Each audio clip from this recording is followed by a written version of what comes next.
On behalf of Frito-Lay, welcome to the 2008 Tostitos Fiesta Bowl. This marks the 13th year that Tostitos has proudly sponsored this exciting contest. And congratulations to the Oklahoma Sooners and the West Virginia Mountaineers on their outstanding seasons.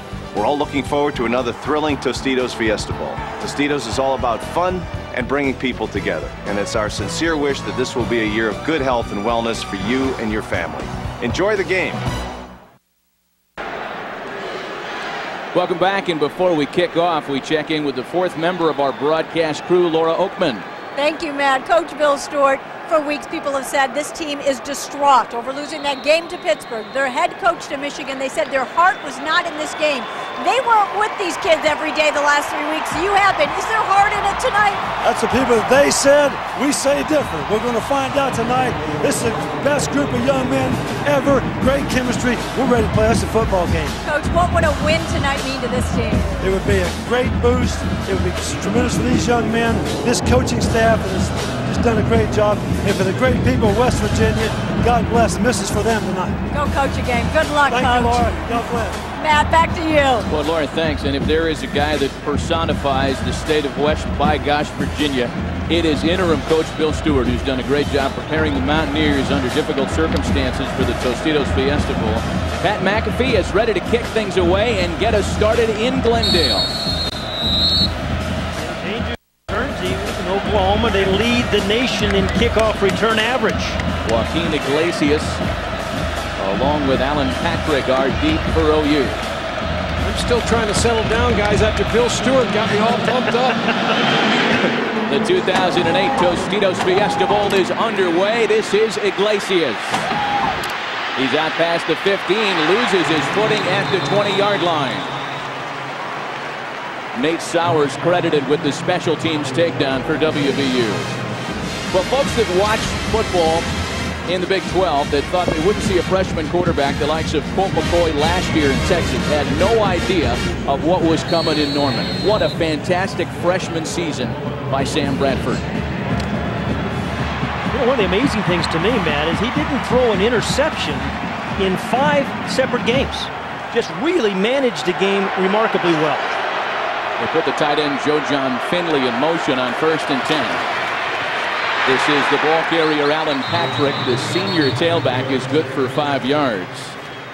Let's meet the offense for OU. They are big up front, an absolute load, averaging 320 a man. The senior center John Cooper, the only one of them that's under 300 pounds. Duke Robinson, the left guard, is a first-team All-American.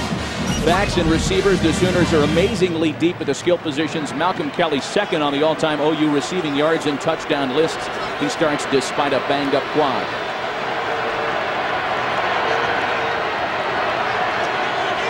This is Iglesias in motion. Patrick once again. And Patrick pushes a pile before Mark Magro, the outstanding strong linebacker, can push him back. The Mountaineers defensive front. WVU plays an odd stack 3-3-5. Tough to do without a dominant nose tackle, which they have in all Big East first-teamer Keelan Dykes. The linebackers are led by Morgantown native senior Mark Magro. Reed Williams, another native West Virginian, having a great season in the middle. And in the secondary, Mundy and Wicks have really solidified what was a porous pass defense last year and made this WVU group one of the best pass defense teams in the country. Iglesias checks out for Dane Zaslaw, the fullback. And the handoff is to Patrick. And the WVU sidelines reacting as though he is too short. You know, West Virginia's defensive line is outweighed about 40 pounds a man against this OU offensive line. One of the things that West Virginia needs to do is to penetrate and move into gaps and try to make big plays in the backfield. That's exactly what they did there. That's a heck of a stop by West Virginia. So they'll measure the carry by Patrick. Mark Magro, the aforementioned Morgantown native, led the charge for the Mountaineers. But it looks like Patrick has enough for the first down. You know, guys, I go back, guys, even though they made the first down, that's good run defense by West Virginia against a very strong OU offensive line. You mentioned how big they are on the offensive line, man. The left side, I mean, the left side of their offensive line, 79 Phil Lodehold and 72 Duke Robinson. I mean, it's 700 pounds of offensive linemen just on the left side alone. So 1st and 10 for OU. Play fake. Manuel Johnson, the slot receiver, has the grab at the 32. And a few yards after the catch, he's taken down at the 34-yard line. Now, I just want to mention, I didn't see Malcolm Kelly in. He was kind of a question mark, kind of had a quad bruise. We kind of saw him limping around in practice the other day. I don't think Malcolm Kelly got the start. Quentin Chaney in his place. So we may see a lot more of Quentin Chaney and that man, number 1, Manuel Johnson. Well, if they don't have Malcolm Kelly, that'll be a factor because he's a big-bodied receiver at 6'4", 220 pounds. He creates mismatches when he gets outside against DBs. So here's his replacement right down here. That's Chaney. Zaslaw and Patrick in the backfield for OU. Bradford loses the football but bounces on it to recover. Reed Williams, the inside linebacker, number 47, got right there, Matt. I mean, this 3-3-5 defense, they can rush 8, they can maybe sometimes rush 3. This time it's a linebacker, their leading tackler. Perfect timing. A little unlucky, didn't get the ball. Remember, this is a team in Oklahoma that's only been sacked 11 times all year. Great pressure that time by Williams. I'll go back to Bill Stewart's comment. He's got his team ready to play. Yeah, you can see the intensity. I thought there was going to be a coaching change hangover, but in this early defensive series, they look pretty good. OU has been outstanding on 3rd down this year. A 4-receiver set. Somebody has his meat hook into Sam Bradford, and down he goes, Johnny Dingle. Yeah, he was held besides that too, Matt.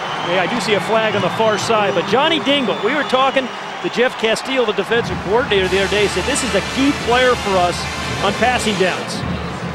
9th sack of the year for him. Holding, number 79 on the offense. That penalty is declined. It will be 4th down. And not only was he held, I mean, not only did he get the sack, he was also held as well. Yeah, you're talking about Phil Lodehold, the left tackle, number 79. He's 352 pounds. Johnny Dingle's 270, but he just beat him with a speed rush outside. The big tackle just couldn't handle him. So Mike Nall, a Scottsdale, Arizona native, whose father works on the Tostitos Fiesta Bowl committee, in fact, as a life member. He's on to punt it away for OU. Von Rivers is deep for the Mountaineers.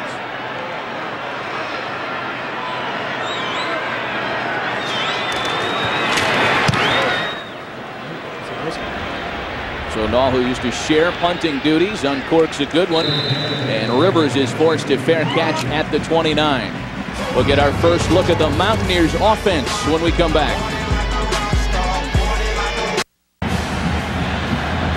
Join the live Fiesta Bowl play calling competition now. Predict plays before the snap for your chance to win. Text BCS to 386 from your AT&T wireless phone exclusively from AT&T, or you can play now at attblueroom.com. Our first look at Pat White and the Mountaineers offense, with Steve Slayton split wide. 1st and 10 for WVU. And this is White keeping, something we'll see an awful lot tonight. He picks up 6 before Darian Williams makes the tackle. Well, Patrick White unanimously named the Big East's Offensive Player of the Year for the 2nd consecutive season. He's lost only 4 games as a Mountaineer starter. And to the delight of people all over West Virginia, has announced he will return for a senior season. He lines up with Owen Schmidt, who is left on 2nd and 5. We'll meet the rest of the Mountaineers in a moment. White has room, and White has a 1st down and much more across midfield and out of bounds at the OU 45. Great. The Mountaineers up front make the running game go. No seniors in this group. Done a great job in front of Slayton, White and company. All Big East first-teamer Greg Isdander and tackle Ryan Stanchek make up a solid left side. The top 10 scoring offense is powered by the run game. When White and Slayton both go for 100 yards, WVU is 7-1 this year. Into Sooner territory. 1st and 10. This is Schmidt, the Morgantown Colt hero. Gets to the 40-yard line. Quickly, we meet the Sooners defensively. Senior Stephen Coleman starts in place of DeMarcus Granger in the middle. The pass rush comes from sophomore Austin English. 9.5 sacks, led the Big 12. The linebackers, Curtis Lofton, the Big 12 Defensive Player of the Year. Bob Stoops told us he's the best he's ever had as a head coach. And in the secondary, this might be Oklahoma's Achilles heel without starters Lindy Holmes and Reggie Smith. Darian Williams and redshirt freshman Dominique Franks get starts today. Yeah, Franks is really their 4th corner. High snap. This is Pat White. Another West Virginia first down. You know, Terry, they seem much more up-tempo this game. You know, Bill Stewart, their interim head coach, said they want to play with a little bit more speed and pace.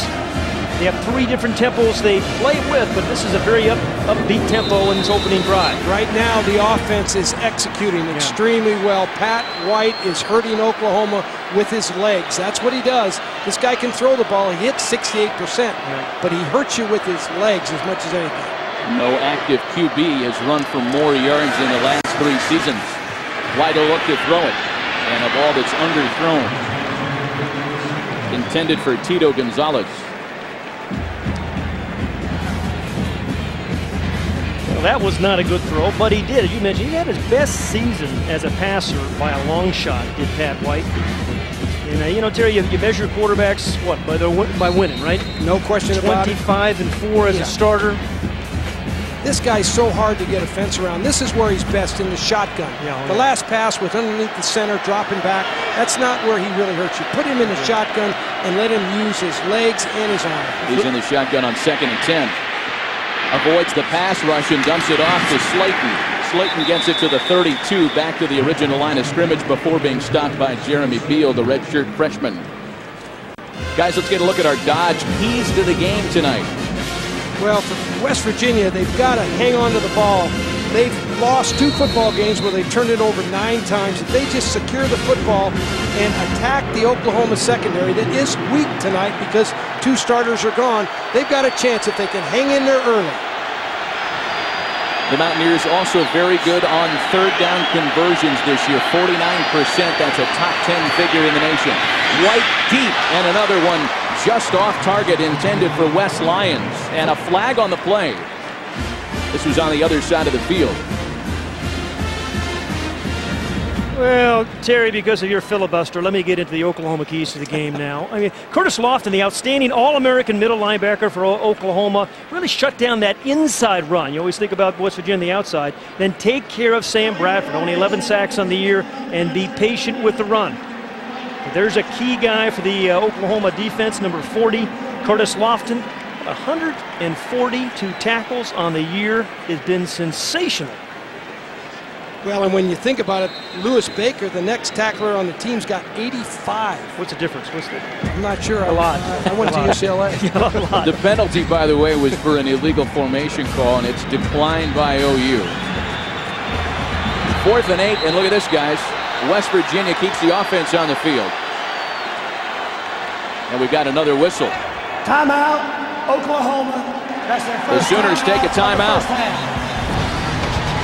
Underway in Glendale. It's gut check time. I tell you what, whoever stops him gets a Bud Light on me. Let's go, fellas. What?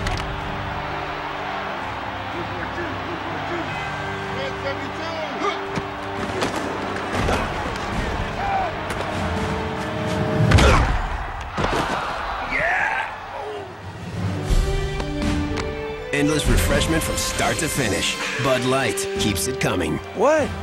It was a clean hit. Get a great deal on the Dodge you want during the final days of the event of a lifetime. Get 0% financing on all 08 Dodge vehicles like the full-size Ram pickup.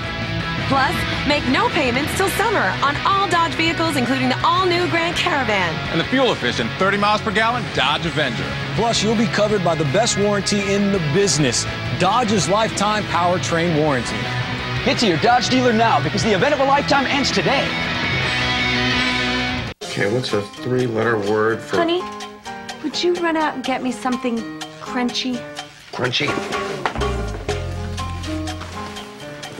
And chewy? Crunchy and chewy? And cheesy? Crunchy, chewy, cheesy. Crunchy, chewy, and melty. Give in to your cravings. It's Taco Bell's Cheesy Gordita Crunch, and it's only around for a limited time. Get yours before they're gone. Yo, I'm right here. Faster, Blur. They need the mirrors. I'm back. Still ain't got no game. It's amazing. It's the mirrors. DLP HD TV. Millions of tiny mirrors take motion blur out of sports action. Visit Circuit City and CircuitCity.com for amazing deals on select DLP HD TVs. The Tostitos Fiesta Bowl on Fox is sponsored by Bud Light. Endless refreshment from start to finish. Bud Light keeps it coming. These aerials brought to you by Bud Light. Endless refreshment from start to finish. Bud Light keeps it coming. Will be the second offensive series tonight for Sam Bradford and the Sooners. 6 plays, 2 yards in their first series tonight out of the shotgun. And with Dingle coming hard, it's incomplete. But blowing each other up.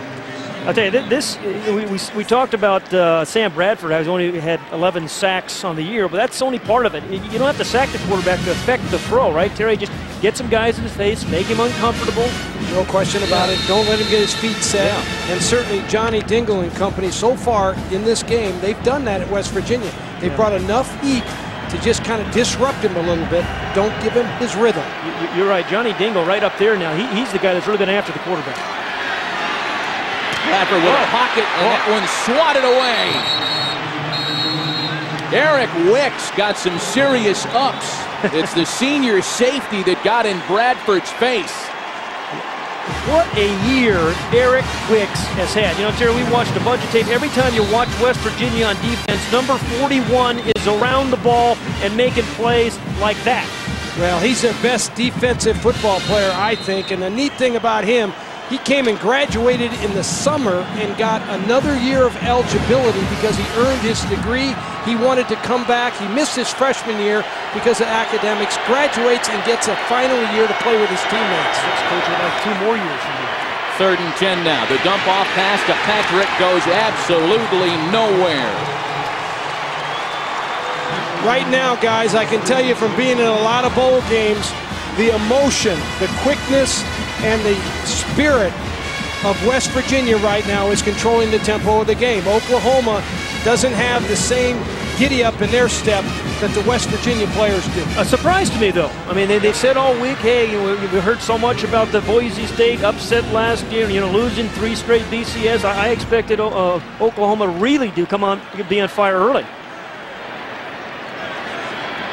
So once again, Mike Nolan, the punting unit on the field for OU. How about us for being liars? We go on the air and talk about the big offenses on the field tonight. Flag on the punt. Rivers lets it check up. Well, West Virginia's coming after them on the punts. They're coming after them when they try to throw the ball. Right now, I'll tell you, West Virginia's just turning it loose, playing with reckless abandon. Ready to move to Morgantown, sounds like. No. I hear there's a vacancy there. Yeah, but I can tell you this, boys, when you start in these bowl games, how you start as an underdog is really important. You know, you don't want a team like OU that's heavily favored to come out here and start steamrolling you because you don't believe you can win. How did you prepare a team? I mean, you won 8 straight bowl games, and that long layoff. How'd you prepare a team? You know, I think every coach has a formula. You know, trial and error. You go into bowl games, you try this, you try that, but eventually... Offside, number 6 on the defense. The penalty will be enforced at the previous spot. We'll repeat 4th down. Eventually, you get your formula, and it works for you. You know, Bobby Bowden, Joe Paterno, those guys have their formula. That's why they've won so many games. That's why we won 8 at UCLA.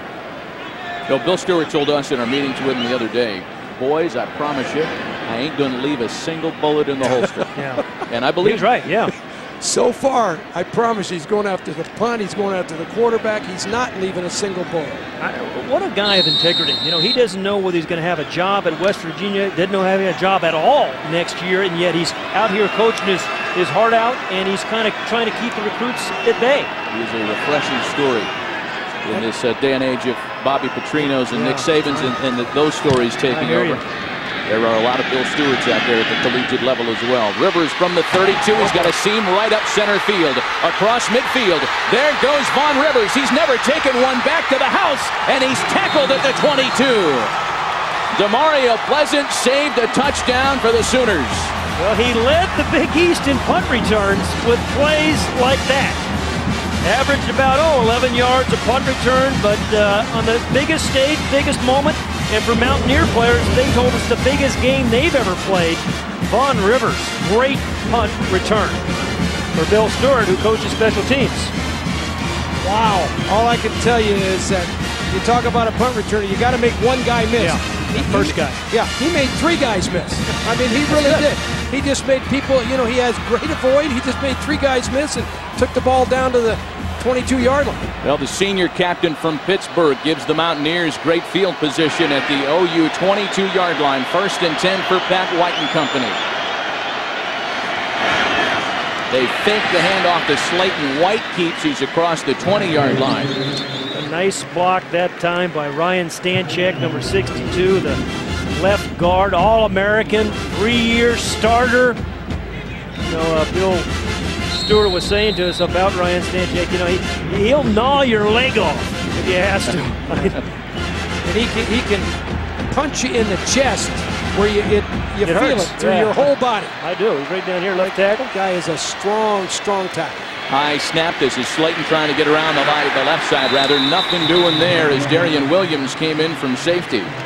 The senior out of Mesquite, Texas, makes the tackle for a loss. Notice by the absence of him calling his name so far, it's Curtis Lofton on defense, right, for the Sooners, the guy who came in with 142 tackles. And there are some technical absences as well for OU, as you heard the guys talk about during the pregame show. Lindy Holmes, Reggie Smith, DeMarcus Granger, all big cogs in the defensive machine for the Sooners. None of them are in uniform tonight.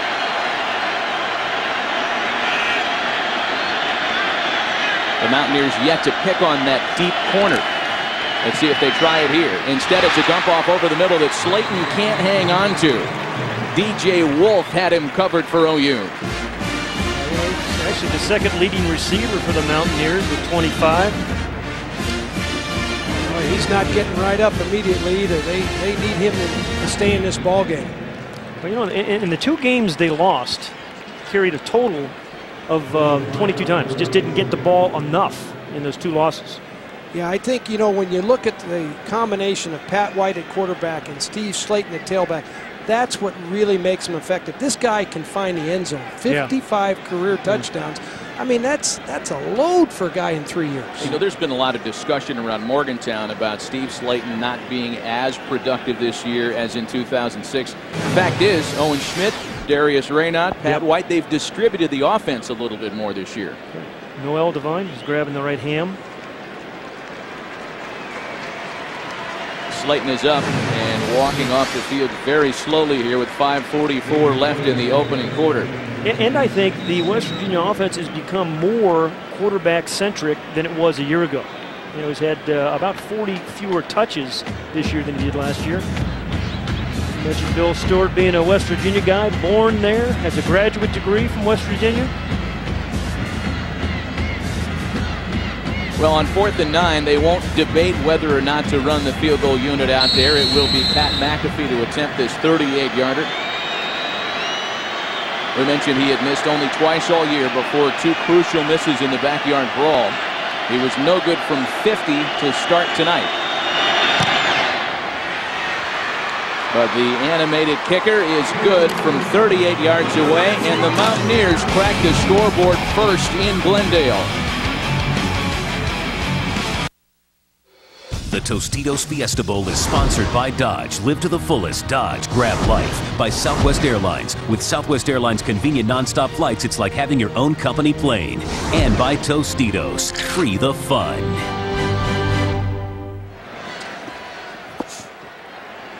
Well, so far the Mountaineers defense has held OU to -1 yard of offense. What's happening on the jumper scope, Pat? Well, man, I think the story of this game, I know early in the first quarter, has really been the pressure that the West Virginia defense has been able to put on Sam Bradford. And what happens? On the backside of that, J.T. Thomas, who's playing kind of a nickel linebacker, because of all the pressure, the ball has to come out a little bit earlier than he wanted, reads the screen, and makes the play. So good pass rush leads to good cover. Well, the neat thing, J.T. Thomas, he isn't in the too deep on the depth chart. What depth chart did you get? I have it. I no, have you my don't. depth chart. No, that guy's coming off the bench and playing for him. It's a deep team. You got to get the third guy. I love that when the third stringers are making plays like that. After the Mountaineer field goal, Alan Patrick runs into a wall and then bounces right off it. There goes Alan Patrick across midfield. Patrick at the 25, the 15, and taken down inside the 10 by John Holmes. Alan Patrick. A 73-yard kickoff return. You know, Terry, I think bowl games are a lot like opening games. You never know what to expect and where the big play is going to come. But oftentimes in opening games and in bowl games, they're in special teams. West Virginia had a big punt return, but it's hard to practice full speed these things. And then a terrific return by Alan Patrick, who's been a great special teams player for the Sooners all year. Well, as you said earlier, Oklahoma leads the country in kickoff returns. DeMarco Murray's done most of it. He's not even in the game tonight. A career-long kick return for Patrick, and the longest in OU Bowl history. Ooh, he was up last night. This is Chris Brown, and Brown is dragged down from behind. He gained maybe a yard. Well, this will be important for West Virginia here to be able to get a stop, give up 3 points as opposed to a touchdown here. They played so well on defense. Certainly their coverage team there broke down, but their defensive football team thus far in the game has been a real factor in terms of their quickness, intensity, and ability to make big plays. Well, Patrick gets a well-deserved blow here on 2nd and goal. Chris Brown stays in. Brown didn't get a lot of carries early in the season, but has made out a great backfield along with Patrick. They run him down here. Great pursuit by the free safety, Ryan Mundy, and there's a flag on the play. You know, Oklahoma tried to outflank West Virginia. Matt, you see that? They had those 3 big tight ends lined up on the right, trying to outflank the West Virginia defense. They pitch it wide right, but still great penetration by that quick defense. Yeah, all those white shirts just flew to the ball there. We talk about tight ends. Oklahoma has got 3 really good ones. Joe John Finley, who's the captain, and Jermaine Gresham. Illegal block in the back, number 18 on the offense. That'll be a 10-yard penalty from the previous spot. Repeat, 2nd down. Like I said, 3 great tight ends, some of whom commit penalties from time to time. That's okay. Jermaine Gresham, as a tight end, has caught 11 touchdown passes this year as a tight end. Every 3 catches. Incredible. Well, and when you put him outside and flank him, you can see the clip right there. Right there, yep. It's a good call by the officials. When you put him outside and match him on a defensive backs, you know, 5'10", 5'11", somewhere in that range. This guy is so physical and big at 6'6" and 263. It's a mismatch. Look who just came into the game. Oh, Malcolm Kelly, who they like down here, down to the bottom of the screen. The penalty marches him back to 2nd and goal from the 20. Bradford throwing end zone, overthrown, intended for Iglesias. You know, right now, guys, my observation is that Sam Bradford has gotten off to kind of a rough start. They've put a lot of heat on him. He's been disrupted a little bit, and we talked about his accuracy coming into this game, hitting 70% of his passes and all that sort of thing. And he's a great redshirt freshman quarterback. But this is a big bowl game, and they've disrupted him a little bit in the opening part of this game. Not what folks were looking for the man that Bob Stoops nicknamed the Big Easy. 3rd and goal from the 20 once again. The play fake to Brown. Plenty of time this time for Bradford. End zone intercepted. Quentin Andrews, the bandit safety. Well, you know, this 3-3-5 defense, a little awkward that West Virginia plays. Sometimes they rush 3, sometimes they rush 8. That time, 3 guys rushing, 8 guys in coverage. Throws it right to Quentin Andrews. This was, you know, Sam Bradford, you just thought, he's made great decisions all year, but today, that's a poor decision. What, 3, 4 white jerseys around the receiver? Manuel Johnson? And the other thing I think you have to remember coming into this game about West Virginia, their defensive football team was ranked 4th in the country. You know, a lot of people overlooked that. Only Ohio State, LSU, and USC. I hated to say it. I struggled to get it out. But only those guys were ranked ahead of them. Boy, all that after a 73-yard kick return. The hand up the middle is by Noel Devine. Devine, the freshman, who led the Big East this year with an average of 8.6 yards per carry. Again, Slayton went down in the Mountaineers' last possession, so it's Devine in the backfield. Noel Devine, he's got big play written all over. He's got 20 plays of 20 yards or more. You know, just kind of a leaf in the wind, the way he kind of bounces around and outruns people. He's got great avoid. He'll make you miss now in open spaces. Devine was right on his average with a 9-yard run. The pass is caught out on the flat. That's Darius Raynaud, whose name we haven't called yet today. Raynaud is a guy in an offensive unit filled with athletes that may be the best of the bunch. 5'10", 200 pounds. He squats almost 700 pounds and is an unbelievable physical player. He could squat the left side of Oklahoma's offensive line. Well, you know, we're talking about touchdowns. This guy has 11 for the Mountaineers. 11 touchdowns. 1st and 10. Again, it's Devine in the backfield for Slayton. Devine takes the handoff, bounces off a tackle, and makes maybe a yard of it before being grabbed down by DJ Wolf.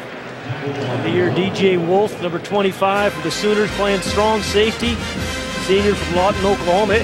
There's a smart guy. He was a running back, but there happened to be another running back with the name of Adrian Peterson. The coach put me on defense. Played a couple years at corner, first year at safety. Had a real nice season for the Sooners at strong safety.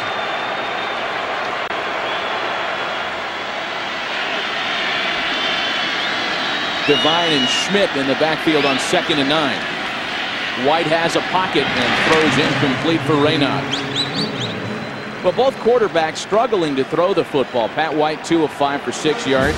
Sam Bradford, 2 of 6 for less than 5 yards.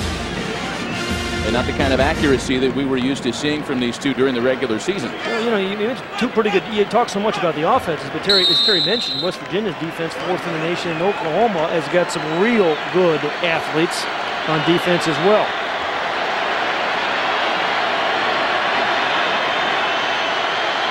Third and 9. Comes with blitz.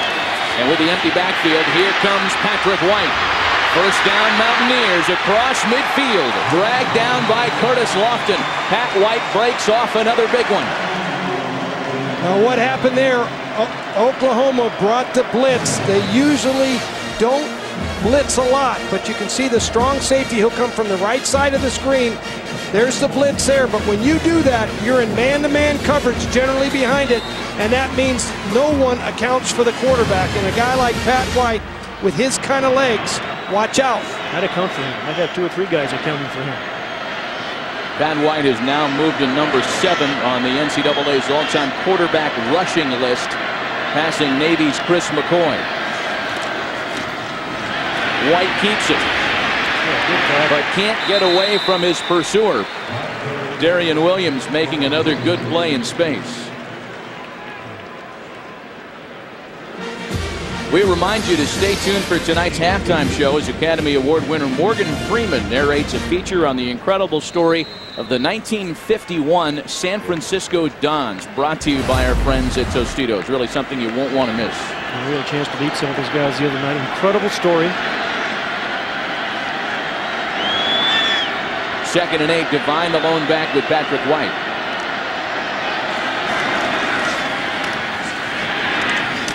And White dumps it off to Devine. Another Mountaineers first down as he's wrapped up at the 31 by Dominique Franks, the redshirt freshman, a 13-yard pickup. You know, guys, this game is gone differently than I anticipated. Yeah, me too. And part of the reason, I think, as I watch it from up here, the quickness of West Virginia on both sides of the ball. You know, we said they were built for speed, and more speed. And they are. I mean, these guys can run on both sides of the ball. They have playmakers, and they have speed all over the field. Well, you know, Oklahoma's played 5 spread teams this year, but not any of them had a quarterback with the speed of Pat White. Play fake to Schmidt. White keeps it, and this time OU doesn't bite. Curtis Lofton leads the charge for the Sooners. Inside of a minute here in the opening quarter in Glendale. You mentioned number 40 on the tackle, Curtis Lofton. Just an unbelievable year he has had at middle linebacker for the Sooners. One thing this offense makes you do, it makes you play discipline on defense. You got to account for the quarterback and everybody else. High snap. White has trouble with it, but is able to get it out to the freshman Jock Sanders, taken down at the 25. Those great looks are brought to you by the amazing DLP, the Amazing Picture Cam. DLP is the official HD TV of the BCS on Fox. DLP, it's amazing. It's the mirrors. How high is that over the player's head? What do you think, guys? You couldn't punt to it, Coach. No way? I don't think so. 27 feet, 4 inches. That'd be the kind of punt that would bring you out of retirement. That's how tall you'd like to be, Coach Hayden. 3rd and 4, and the pass is incomplete. Intended for Devine. Slipped right through his hands. Yeah. Okay, Pat White is in rhythm. You know, Sam Bradford a little bit out of rhythm, but Pat White is in sync, isn't he? Yeah, he is. And you know, as a defensive lineman, you hate playing against a guy like this. Yeah. You know, rushing the quarterback is fun when the quarterback's not mobile. Yeah, you're right. And he can't move around, right? It's tiring. When you're rushing a quarterback who can really move with his legs, it's more difficult. It wears you out. Well, Pat McAfee has been among the busiest Mountaineers in this opening quarter. This will be a 42-yard attempt. And in the closing seconds of the opening quarter, McAfee adds a second score. There's one excited interim head coach. 6-0 Mountaineers. Oh, game day. Lucky breakfast. Birdwood, your new car's rolling. It's not stolen. I just bought it. It's gonna hit that truck. There's no need to swear.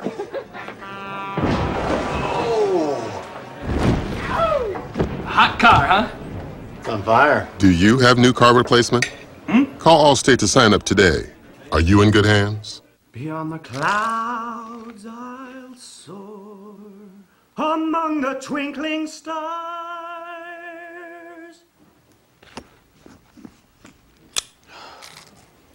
Tostitos.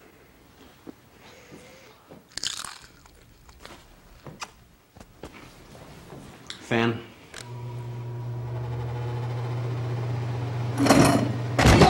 Free the stuntman. Free the fun. Tostitos. A couple of Pat McAfee field goals have the Mountaineers on top with just 2 ticks left in the opening quarter. Owen Schmidt, Steve Slayton and company moving the ball effectively. 93 yards of Mountaineer offense in the opening quarter. Joaquin Iglesias at the goal line for the Sooners.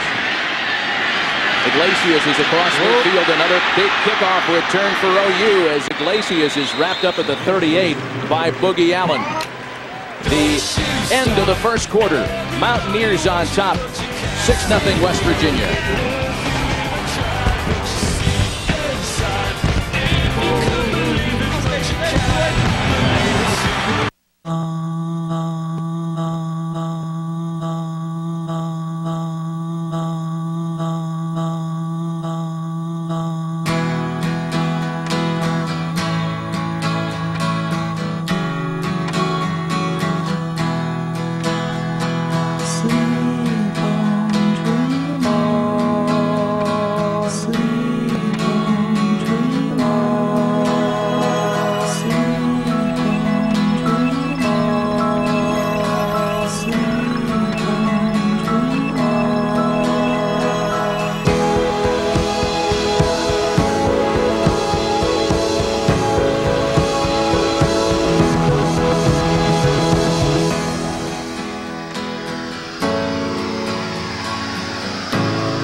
Biggest stars in Hollywood are rushing to the biggest event of the year, the perfect marriage.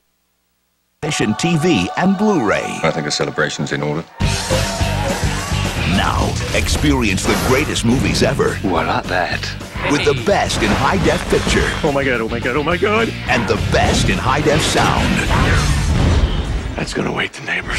High-definition TV and Blu-ray. Your choice is clear. The future is blue.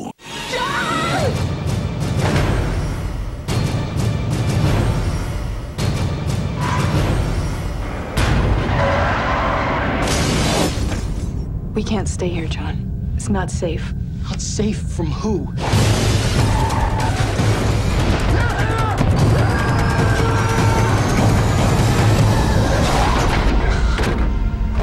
see if you want to live.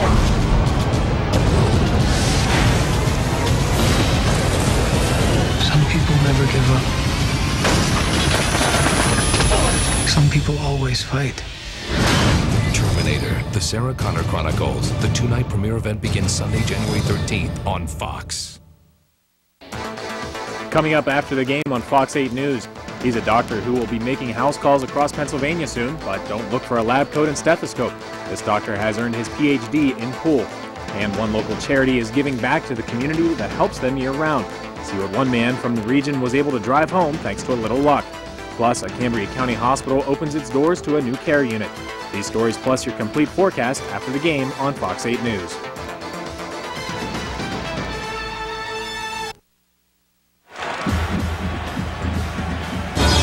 Tomorrow the Bowl Bash continues with the FedEx Orange Bowl as Kansas takes on Virginia Tech. Our coverage of the FedEx Orange Bowl begins tomorrow.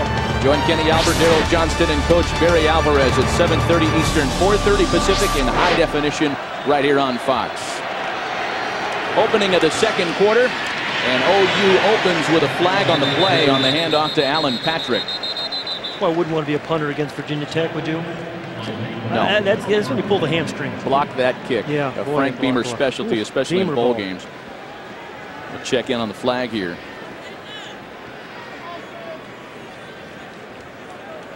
Holding, number 74 on the offense. 10-yard penalty from the spot of the foul. Repeat first down. You know, guys, Bob Stoops had been held scoreless in the first quarter in only 2 games prior to the Tostitos Fiesta Bowl. They came back to win them both. Well, Bob Stoops, he knows how to prepare a team for a bowl game. This guy wins a national championship in 2000 and starts recruiting the country. Normally, they recruit Oklahoma and Texas. He became national in his scope, and this team at Oklahoma is filled with good players from all over the country. He's done a great job there. Brian Simmons takes over for Brandon Walker at right guard. And OU keeps it on the ground. Keelan Dykes is there to make the stop on the play after a 3-yard pickup by Alan Patrick. Terry, you talk about Bob Stoops. I mean, 19, right? This is his 19th. He's had 7 of those teams win 11 games. I mean, it has been phenomenal. And you kind of forget about how moribund the Oklahoma program was prior to his arriving. I mean, they hadn't won 10 games in about a decade. Yeah, he got him rebuilt. Every year. Yeah, he got him rebuilt. Yeah. There's no question about it. He did it with great recruiting, outstanding coaching. And this guy, I mean, you can tell there's a presence at Oklahoma in football. There's a presence. Chris Brown checks into the backfield on 2nd and 17. Bradford with time in front of that beefy line, and he gets it complete out to Quentin Chaney. This is a tall Oklahoma team. Stan Bradford, the quarterback, is 6'5". Quentin Chaney, the receiver who caught that ball, is 6'5". So big strike zone that Sam Bradford has to throw the ball to Quentin Chaney. Excellent protection here. Allows him to get up and fire it right in there. I said Sam Bradford 6'5". He is taller than, I think, 10 of the 11 defensive starters in West Virginia. Quentin Chaney caught only 4 balls during the regular season, but again, with Malcolm Kelly having a little nick on the leg, he will play a role here this afternoon. Boy, and great penetration by the Mountaineers. Bobby Hathaway, among others, coming in to stuff Chris Brown for a loss. Well, one of the things West Virginia wants to do is they want to run through a lot with their linebackers. They want that penetration. That penetration is what disrupts an offense. And anytime you can penetrate and run through, particularly on rundowns, you can see right there, Hathaway just ran through, defeated a blocker, and throws the running back for a loss. Well, they gave it even blocked him. He was that quick. Again with Brown in the backfield on 2nd and 12. The quick pass to Iglesias, and he can't do much with that ball as he's wrapped up immediately by the senior corner, Antonio Lewis.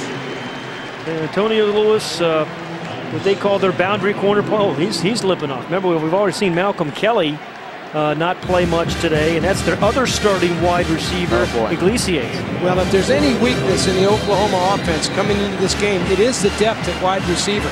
There's no question. I mean, you've got Malcolm Kelly and you've got Iglesias, and those guys, you lose those 2 guys and take them out of a ball game now, you've taken away some of your firepower.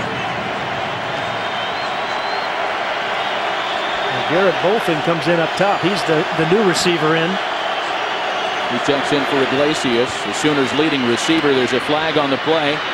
Bradford makes all kinds of room and time for himself. He's across the 40 and tackled at the 38-yard line. But again, there's a flag on the play. Well, this game to me is really been about West Virginia's defense and how passionate they've played. Yeah, and how quick they've been. You know, they've penetrated. Bill Stewart said they would be. He said that they would play fast. We didn't really believe it. No, I didn't think they could match up. Yeah, you know, we thought there'd be some coaching hangover with Rich Rodriguez leaving. You know, all these assistant coaches, a lot of them don't really know whether they have a job next year or not. Yeah, I think they've done it for the state of West Virginia. You know, I mean, I think they have bonded together. But Oklahoma now, this is a football team that can put points on you. You know, this team can put points on you. Now they are without illegal formation. 6 men on the line of scrimmage on the offense. Number 79 was off the line. It's 5-yard penalty from the previous spot. Repeat third down. You know, big Phil Lodeholt is pretty easy to spot when he lines up in an illegal formation. He's 6'8", the tallest player in OU history. 350 pounds worth of him, and he's going to stand out a little bit. He tested positive for donuts during the week preparations. It is a massive OU line, the left side in particular. It's 700 pounds between those two guys right there you're looking at. So now 3rd and 16 after the penalty. Bradford, look out on the blind side. And Bradford goes down. Antonio Lewis came around the corner clean. Didn't really hit him hard, but Bradford goes down anyway. Well, he's the boundary corner, Terry. You know, and they like to blitz the boundary corners. He's a good tackler. We saw him make a tackle just a couple of plays ago in Iglesias. But Bradford didn't really see him, but you need to feel him. And I think you need to be a little stronger in the pocket. No question about it. The boundary corners are responsibility generally of the quarterback. Now, sometimes a running back has the assignment to pick him up, but in that particular case, you would have liked Sam Bradford to feel that and get rid of it. Vaughn Rivers ran a career long back in the first quarter. He signals fair catch at the 10 here. A couple of sacks by the Mountaineer defense. They have kept Oklahoma scoreless.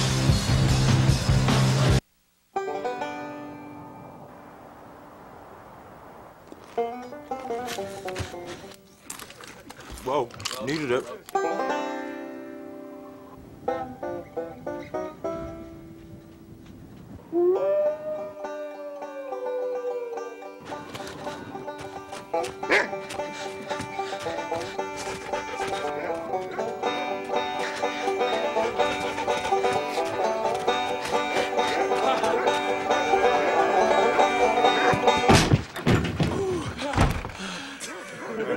All right, Danny, you're up. Truth or dare? Free the daredevil. Free the fun. Tostitos.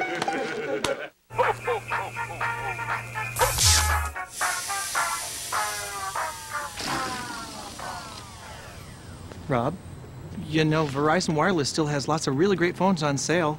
Got myself a Venus with a touchscreen. The holidays aren't over yet. Because some of the season's hottest phones are up to 50% off, like the Samsung U620, perfect for Vcast mobile TV, just $49.99. Or get the Moto Q Music, just $99.99. Verizon Wireless. I'm just out here making sure every kernel's perfect. I'm Melster the Malster.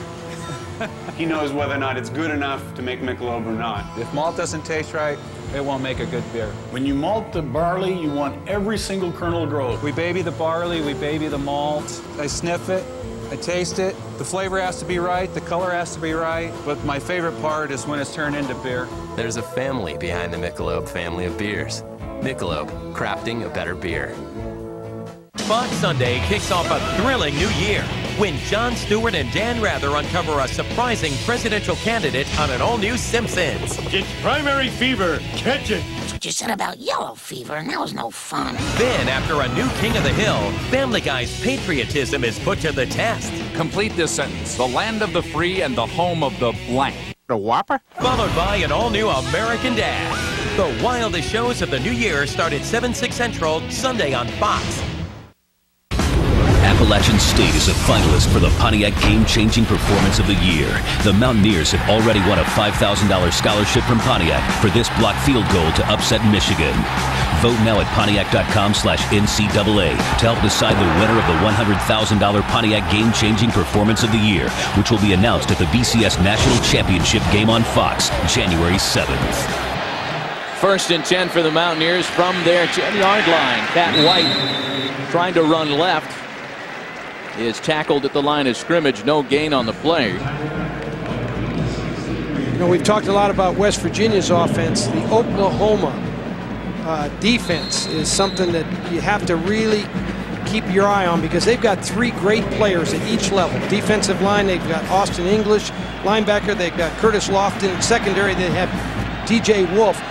When you have three players like that at each level, you're an awfully good defensive football team. Yeah, but they're missing three starters today, remember? Noel Devine still in the backfield with White. Pressure. White around the left side, and he gets out of bounds at the 11, forced out of bounds by the senior strong linebacker Lewis Baker.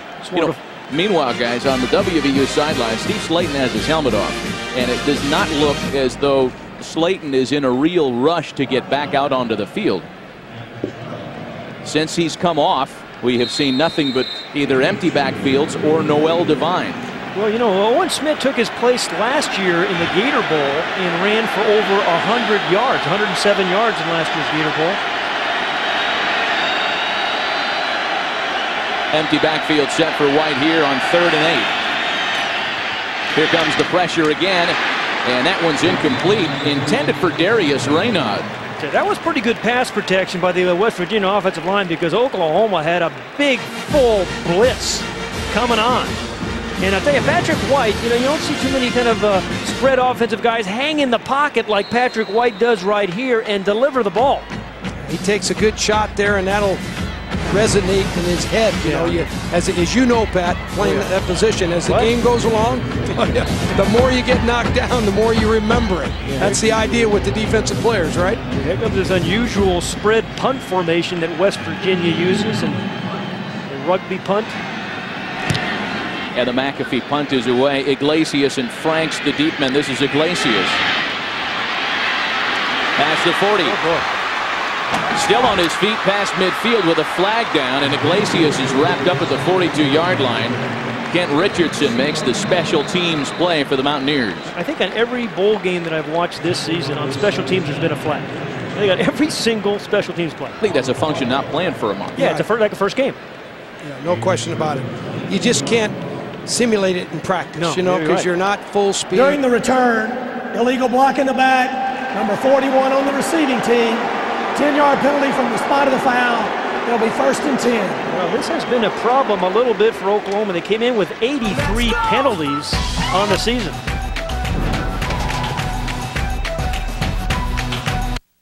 Oh, honey, I told the neighbors we'd feed their pets while they're away. Oh, okay, sweetie.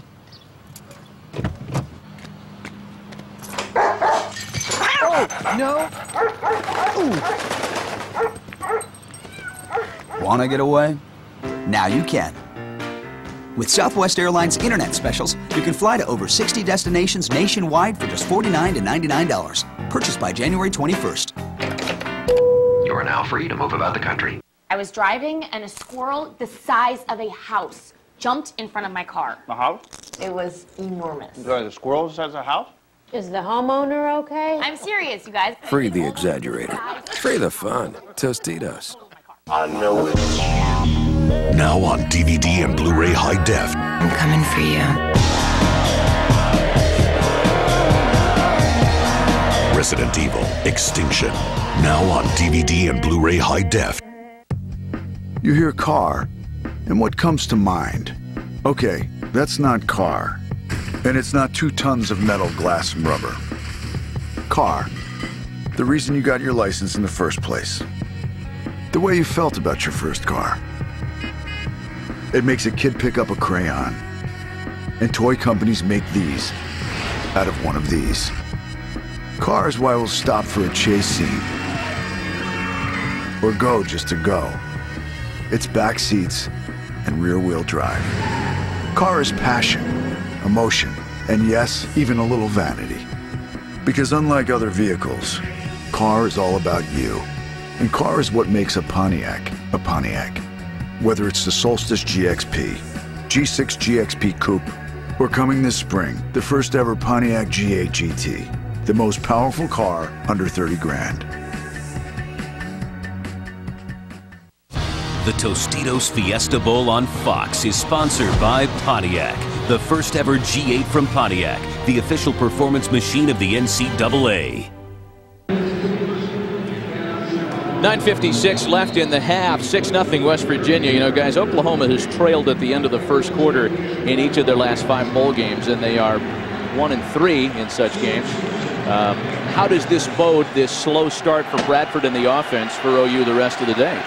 Well, you know, he's only 4 of 8. We came in saying he's completing, 70% of his passes, but really nothing big in the passing game. No downfield kind of plays. And I think the West Virginia front 3 have put an awful lot of pressure on Sam Bradford. He's not been comfortable. Well, and the other thing I would say is, who would have ever thought with, 9 minutes and 40 seconds left in the first half that Oklahoma, prior to that play, would have minus 11 yards rushing?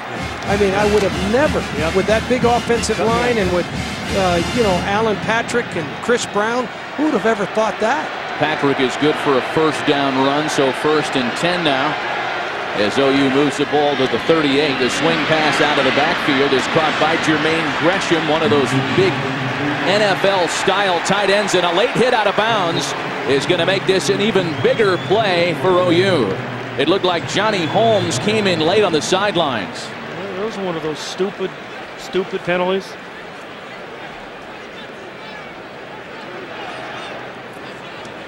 Jermaine Gresham, the man that caught it, was really had an unbelievable season.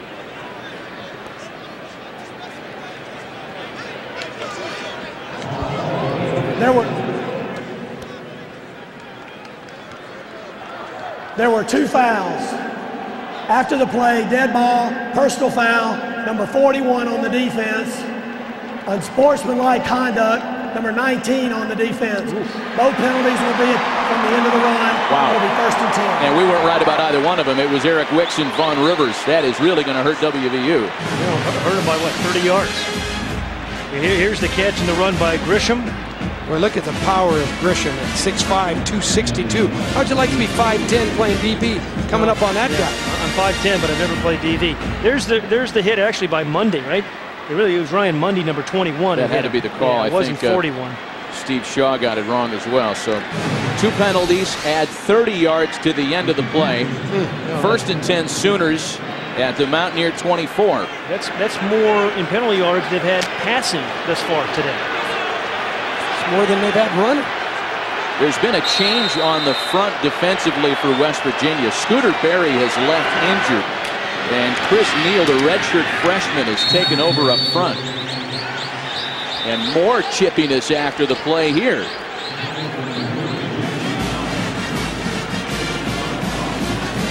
Well, the Mountaineers didn't need to do anything to give OU any momentum. No. Especially on the offensive side. You know, it's been a good defensive game, but I wouldn't really want to be a defensive coordinator preparing for either one of these teams. Well, Johnny Dingle, he's the talker, even by the Mountaineers' own admission. He's the guy that does a lot of the trash talking and the mouth running up front. But he plays pretty hard too, Matt. I mean, he's already had 1 sack. He's putting a lot of pressure on Sam Bradford. 18 tackles for losses. You could chip a little bit. Yeah. 2nd and 9. They hand it to Patrick. And he's wrapped up at the 20 by Chris Neal, who again has just come on for West Virginia. You know, one thing, when you're West Virginia and you play a 3-3-5 defense, it's an unusual front. You know, a lot of teams don't see it. It's around the country a little bit, but not a lot. And what it allows you to do, it allows you to bring pressure from lots of different places. As you mentioned, Pat, you can rush 3, you can blitz 8, you can do a lot of different things. Now, Oklahoma's had plenty of time to prepare for the, they've had a month to prepare for this front, but this front is causing them some issues. You can see the 3 down linemen right there and 3 linebackers. Nobody blocked one of them. Thomas comes free again, and Bradford had a target, but he and Iglesias have not been able to hook up today. It was J.T. Thomas, one of those 5 defensive backs. He just came absolutely cleanly right from over here, right off the edge. Yeah, nobody picked him up, and Sam Bradford, there's not much you can do there. You got to move and get rid of the ball. He almost had a completion, but he did a good job just getting away from the pressure and not taking a big sack. And that is not his thing. He's been sacked twice today. Coming into today's game, he was only sacked 11 times the entire season. So this West Virginia defensive game plan by Jeff Castile, the defensive coordinator, has been magnificently executed. Garrett Hartley from 37 yards away. And Hartley is up and through. 30 of his last 33 over the past 2 seasons to put OU on the scoreboard in the second quarter.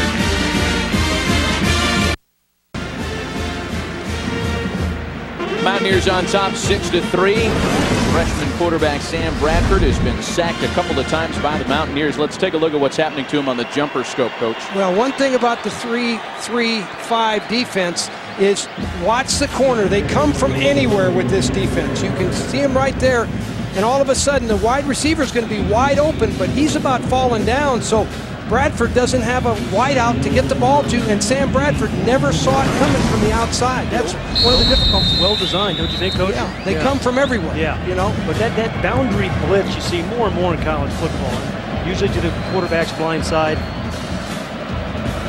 Well, Garrett Hartley was good for a field goal to get OU on the scoreboard. 6-3 Mountaineers, 7:46 left in the half. Noel Devine is deep for the Mountaineers. This will be Vaughn Rivers from the 3. Rivers gets away from the first wave and is shoved out of bounds at the 23 by Ian Pleasants. A reminder, Monday, it's the game college football fans have been waiting for as Matt Flynn and the LSU Tigers take on Chris Wells and the Ohio State Buckeyes in the All-State BCS National Championship game. Our coverage begins Monday at 7:30 p.m. Eastern, 4:30 Pacific in high definition, only on Fox. I'll tell you, Glenn Dorsey, unbelievable. Every time I watch LSU, he was sacking some quarterback, just disrupting things in the middle. Chris Wells, a big year for the Buckeyes. Dorsey had a huge year, and he was unhealthy most of it. Mountaineers keep it on the ground with Noel Devine, who cuts inside for a gain of maybe 2. You know, the game has gone just like West Virginia has wanted it to go. They never fell behind early. That was one of the things that Bill Stewart said, is we can't get behind early because we're not a great catch-up team. You don't want to be behind late either. No, that's right. But you know, if you're not a throwing team, you don't want to, get somebody to jump on you by 14 points. Yeah, it's gone according to plan, and the defense has been sensational. They have outrushed OU 72 yards to 5. In the air is White this time, and that one caught by Raynaud. A first down for the Mountaineers. See, this is where I think Pat White is really effective, when he's in the shotgun or when he's on the move. When you don't have him just be a standard drop back quarterback, you move him on play action, you fake a run, come off with a play action pass. That's, guys, where I think he's effective. You can watch his legs, little fake there, comes around, he finds an open receiver, and he gets rid of the ball quick. He does. Noel Devine scoots around the corner. Tackled at the 38 by Curtis Lofton. A flag at the end of the play. We had a nice meeting with Pat White the other day. Weren't you impressed with Pat? He got really a presence about him, a calm guy. I think his teammates really respond well to him. From Daphne, Alabama. Yeah, you know, incidental face mask, number 16 on the defense. 5-yard penalty from the end of the run. Repeat first down. Well, fellas, a couple things about Pat White that surprised me was his height and his arm. Yeah, there's the face mask. Yeah, he is a little taller than he looks like on television, and he does have sometimes left-handers fool you. They don't look like they're throwing it really hard, but the left-hander, the ball always gets there on time. Like a dart, he throws it real quick. He gets it quick. Drafted in the 4th round by the Angels out of high school, had committed to LSU to play defensive back and receiver, but when West Virginia knocked on the door and said, we'll give you a shot at quarterback, he went to Morgantown. Owen Schmidt, like a runaway beer truck down the sidelines. Big Owen Schmidt, touchdown, West Virginia.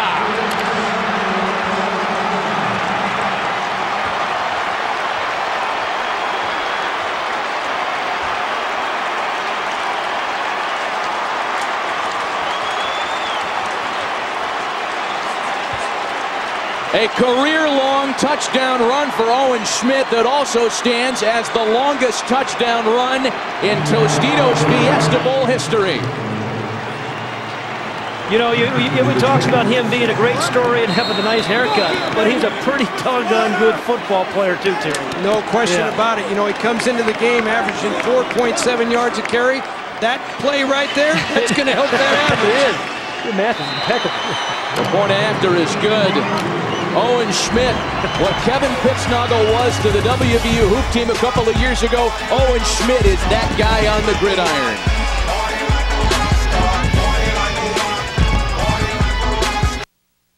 The Tostitos Fiesta Bowl on Fox is sponsored by FedEx, Go Air, Go Ground, Go Football. By High Definition TV and Blu-ray, your choice is clear, the future is blue. And by Taco Bell, big fans of college bowl action. Now the Mountaineers get into the end zone first on a 57-yard touchdown run by Owen Schmidt. And a correction, it is the longest in WVU Bowl history, not the longest in Tostitos Fiesta Bowl history, the longest by a Mountaineer in a bowl. Joaquin Iglesias is the deep man for OU. And a pooch-style kickoff. Joe-John Finley grabs it at the 25. And Finley will give the Sooners good field position as he's down at the 42. We check in on the sidelines with Laura Oakman. Guys, Owen Schmidt has gone from a walk-on to a legend. Fans have Schmidt signs all over the stands. They have shaved mohawks. They love him for his play and work ethic, telling almost full tales about him. Some are true, by the way. Owen has cracked 10 face masks, but some are not. He assures me he has never picked up a car and held it over his head, although fans love to say that one, guys. You're tempted to call him Rudy, and his story sounds like it, but he's too darn talented. Yeah. You know, this is a guy that when he played at Division III Wisconsin River Falls, his head coach asked him not to practice because he was hurting his teammates. First and 10 for Bradford and the Sooners on the play fake. The home run ball down the middle of the field, and it's caught inside the 15 by Quentin Chaney. Well, Quentin Chaney scored a touchdown in last year's Fiesta Bowl. Terry, you were talking about some of the depth earlier on this Oklahoma team, filling in for Malcolm Kelly, the guy who's really their big play receiver. Terrific protection. Boy, really good protection. Good pickup that time by Chris Brown. Yeah, and a great call by Bob Stoops and Kevin Wilson, the offensive coordinator. They go right at it. And you're right, Terry. I think about Oklahoma. They can play a couple different ways on offense. They can try to grind it out if they have to, but they've got big play capability all day long. 35 plays of 40 or more yards this year. This is Chris Brown between the tackles, and Brown is down at the 6. You know, back to Quentin Chaney. With Malcolm Kelly a little dinged up, Iglesias got dinged up earlier. Chaney has his 2 longest career receptions in the first half of this Tostitos Fiesta Bowl today. 23 and now 45 yards. You see the graphic. 35 plays of 40-plus yards. So they can grind it out or they can go over the top. And you're talking about a team that's been over 40 points 8 times this year.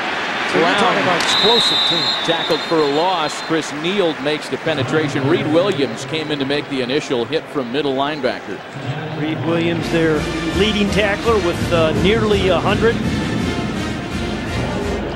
I go back to Bob Stoops right now. This is a tough situation for him. He's come out here. West Virginia has dominated the first half of play. But Bob Stoops, he's fighting against emotion, and that play call was a huge play call for him. So you got to look for Jermaine Grisham, the tight end, who's caught 11 of them this year. Down at the bottom. Yeah. 3rd and 4. Bradford looks into the end zone, and it's batted away incomplete. Eric Wicks, the senior safety, got right in the passing lane. It was intended for Grisham for your play call pass. Absolutely. It's the right play call. Apparently, Jeff Castillo, the defensive coordinator, knows he's caught 11 touchdown passes as well. What a play on the ball by Eric Wicks. Yeah, and this ball's a little bit off target. Yeah, you know, he has been all Sam day. Bradford. There's no question.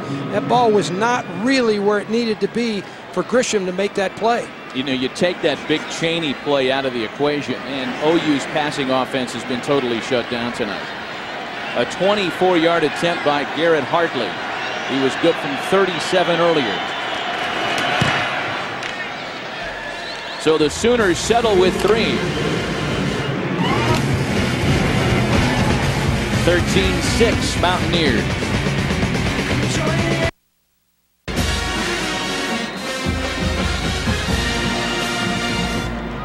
13-6 Mountaineers.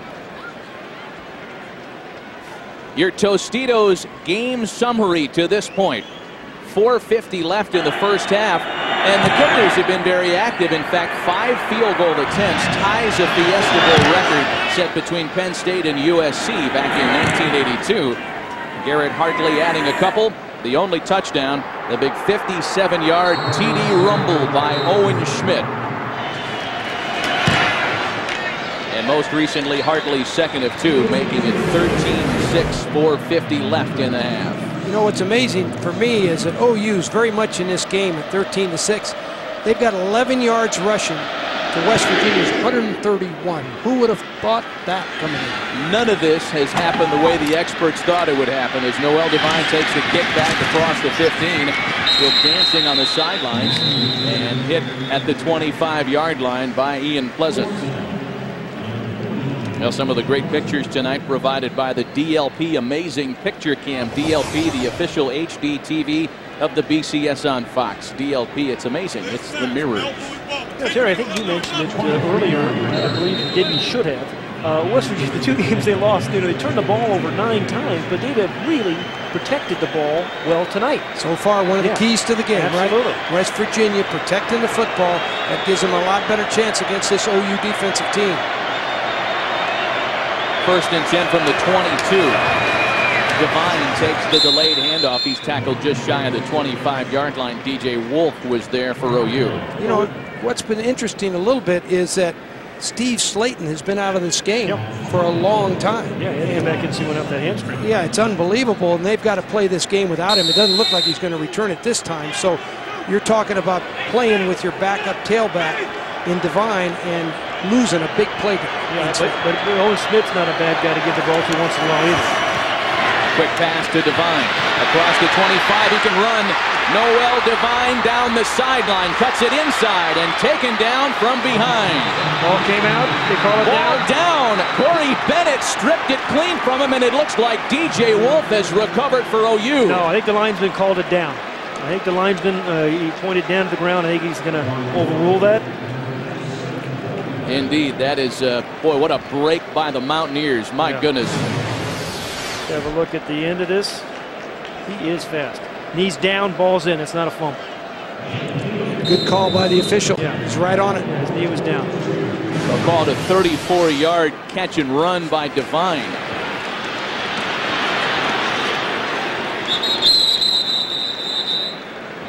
Across the 40 now is Jock Sanders.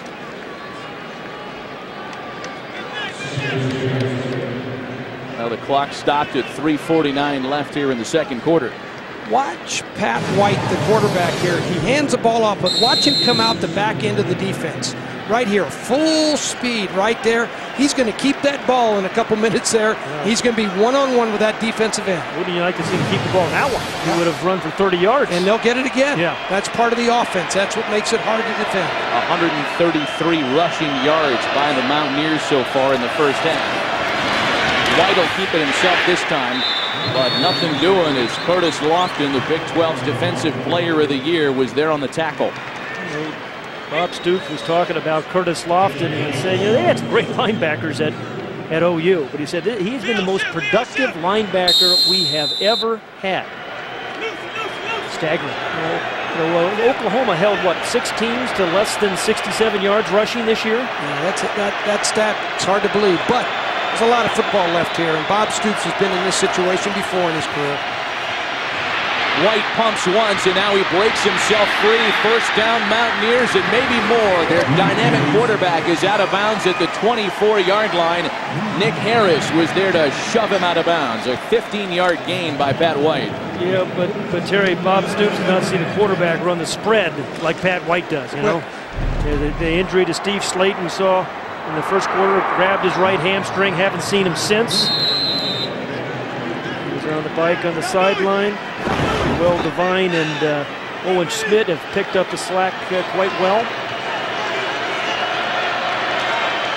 1st and 10 from the 24. Reynolds. And everybody stayed home for OU's secondary. Marcus Walker was there to make the tackle.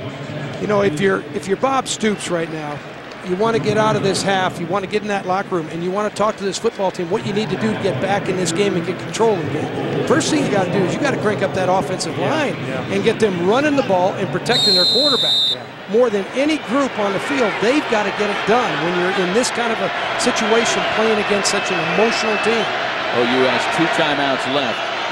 2.5 minutes in the half. White keeps it. He's got a wide open Raynaud. Touchdown Mountaineers. Oh, that deceiving left-handed style. A 21-yard touchdown strike to Raynaud. Well, you know, Matt, it's Pat White, then Devine, and then Owen Smith, and then boom, out of nowhere comes Darius Raynaud for his 12th touchdown catch of the year. And you know, Terry, every time you see him catch one, it seems like he's wide open right there in the slot because everybody's worried about Pat White and all the running backs. There's no question the play-action fake draws the safeties up into the line of scrimmage, and what happens all of a sudden, you got wide open spaces. Darius Raynaud has caught 12 of West Virginia's 15 touchdown tosses this year.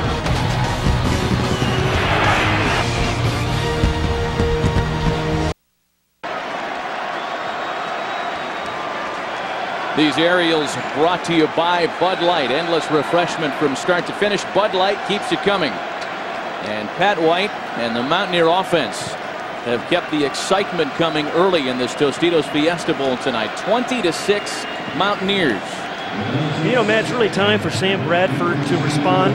Some despondent guys on the sideline. You know, it's easy to play quarterback when things are going well, but I think there are moments when quarterbacks really have to have those magical moments in games on the road or in bowl games. Things aren't going well, and Sam Bradford has 2.5 minutes and 2 timeouts remaining to get something going for the Sooners. But to do that, Pat, your offensive line's got to help you. You got to get protected, and you've got to be able to set your feet. Iglesias picks it up after a couple of bounces and is taken down at the 35. We check in with Laura Oakman.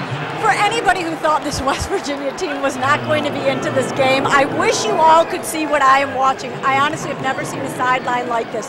They are high-fiving, they are chest bumping, they are hugging. There are guys literally standing up on the bench taking video. They have their cameras out taking video of the game right now.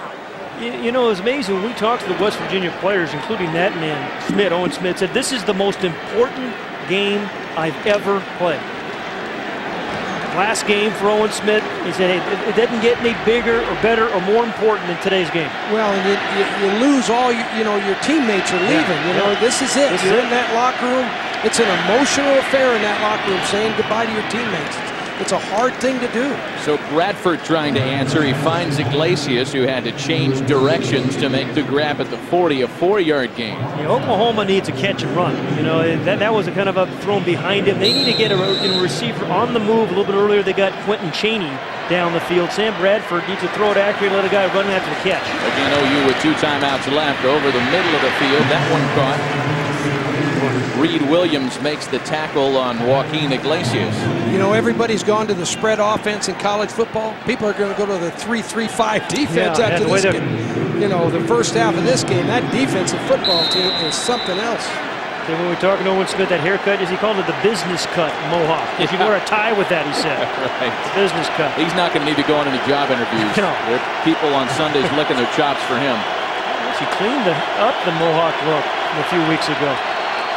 Big important down for Oklahoma right now.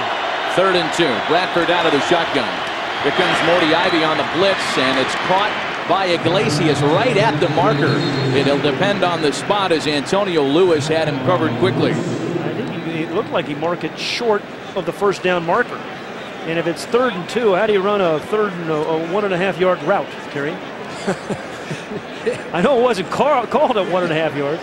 Coming up on the Southwest Airlines halftime show, it's performances by the West Virginia and Oklahoma marching bands. Chris, Jimmy, and Barry will have first half analysis and a feature on the incredible story of the 1951 San Francisco Dons, narrated by Morgan Freeman, something you won't want to miss. Well, you can see it right there. 4th and 1. They keep the offense on the field. OU 7 of 16 on 4th downs this year, and they are stuck. Make it 7 of 17. And the story of the first half, this West Virginia defense trying to get into the locker rooms at halftime with all kinds of momentum. You know, outweighed, Terry, by what, 30 pounds up front? Actually 40. Yeah, well, add 10 to what I just said. But look how many white jerseys are in every single hole. Yeah, every gap's taken with this front. And one of the reasons, Pat, is the emotion and the quickness. And you know what? They've kept the emotion. Sometimes you have the emotion for the first series or two, Terry, but you lose it. But, boy, a lot of guys playing their last game. And, you know, well, West Virginia has plenty of time. They have 3 timeouts in over a minute, and they're in Oklahoma Sooner territory. Yeah, I think they'll go for the quick strike here and try to really put a knockout punch on them. An opportunity to take a 3-touchdown lead into the locker rooms. Devine pitches it back. The pass! And flags are down all over the field. It was Brandon Hogan that threw that pass out to Darrell Jalla, but flags came in before that play even had a chance. Yeah, Marcus Walker was pass interference, but good play by Marcus Walker, because that could have been a touchdown. And he felt it, interfered. It's one of those times you say, good interference by Marcus Walker. There's such a thing as good pass interference, Terry. Is that an oxymoron? No, I think it was a good play when you get You know beat what like an oxymoron is? You know, Pat, I know you're Rhodes Scholarship. Holding, number 24 on the defense. 10-yard penalty from the previous spot. Automatic first down. That's a good hold by him. Let me finish my thought. I know you're a Rhodes Scholar, but you spell it R-O-A-D-S, right? I know. Take a look at the hold by Marcus Walker again. Yeah, Marcus Walker had a big interception last year against Boise State and ran it for a turn down. There's the hold. You know, I think probably a smart play. Good play call by Calvin McGee going for the home run. Right, you called it.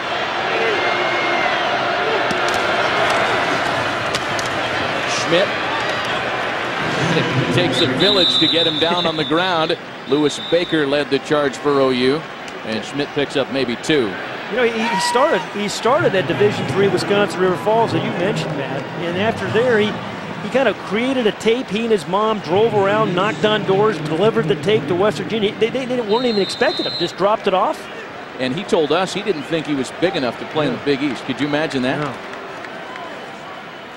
White's pass is incomplete, intended for Jock Sanders. So it brings up 3rd and 8 with 31 seconds left. And again, West Virginia has 3 timeouts. And one thing you're thinking about here, if you're calling plays, you're thinking about, hey, can we make a big play, but what do I need for my field goal? You know, how much yardage do I need to help my kicker? So if I don't get my 7 points, I can at least get 3 on the board after that great defensive stop on 4th and 2. As long as 49, so they need to get to the 32-yard line, which is just a couple of yards. Mountaineers are 2 of 6 on 3rd down so far. White keeps. He's got a seam. And tackled just shy of the first down. Curtis Lofton prevented the first down there. And right back into field goal range. Good play by Pat White. Just when he looked like he was getting bottled up, Terry, and maybe get sacked. And we got time ticking here, and Pat White finally calls the timeout. You got to get the field goal unit out there at some point. Well, they have 3 of them. You might as well just let it burn down to, what, 3 seconds or so? Yeah, they're doing the right thing here. They don't want another play after the kick. Yeah. A reminder, this Sunday, it's a Fox NFC wildcard matchup as the New York Giants travel to Tampa to take on the Buccaneers in round 1 of the NFL playoffs. Coverage of the wildcard begins at noon Eastern, 9 a.m. Pacific in high definition right here on Fox.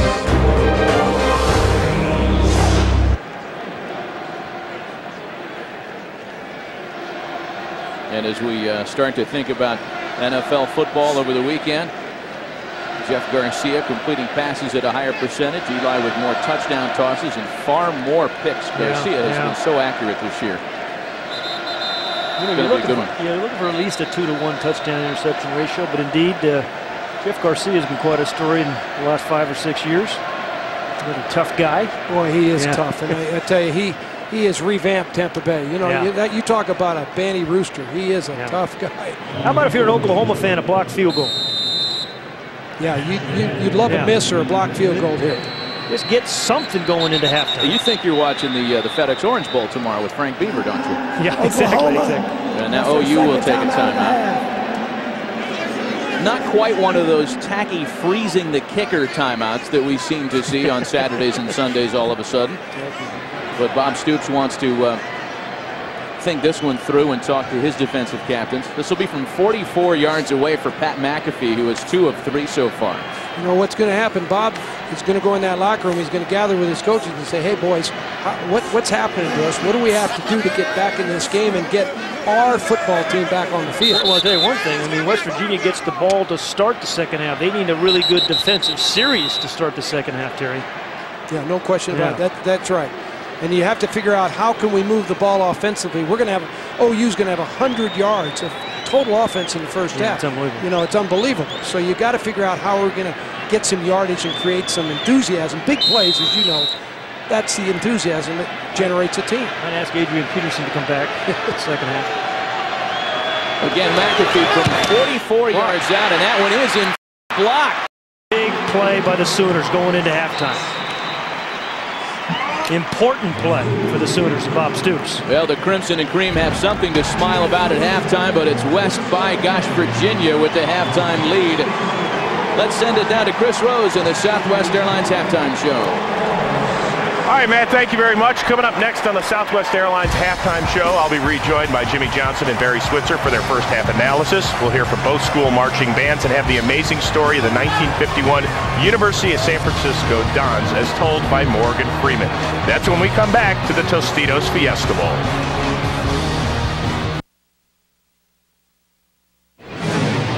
Welcome to the Southwest Airlines halftime show on Fox. Jimmy Johnson and Barry Switzer with their first half analysis coming up in just a bit. But first, enjoy the sights and sounds of the University of West Virginia Marching Band.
We'll welcome you back. Halftime at the Tostitos Fiesta Bowl. West Virginia on top of Oklahoma, 20-6, alongside Pat Hayden and Terry Donahue, Matt Vasgersian. And guys, this isn't the Davy Goliath story to the order of Boise State and Oklahoma last year. However, the fact remains there are many people in the country that felt like Oklahoma, along with maybe USC and Georgia, were playing some of the best football in the college game at the end of the season.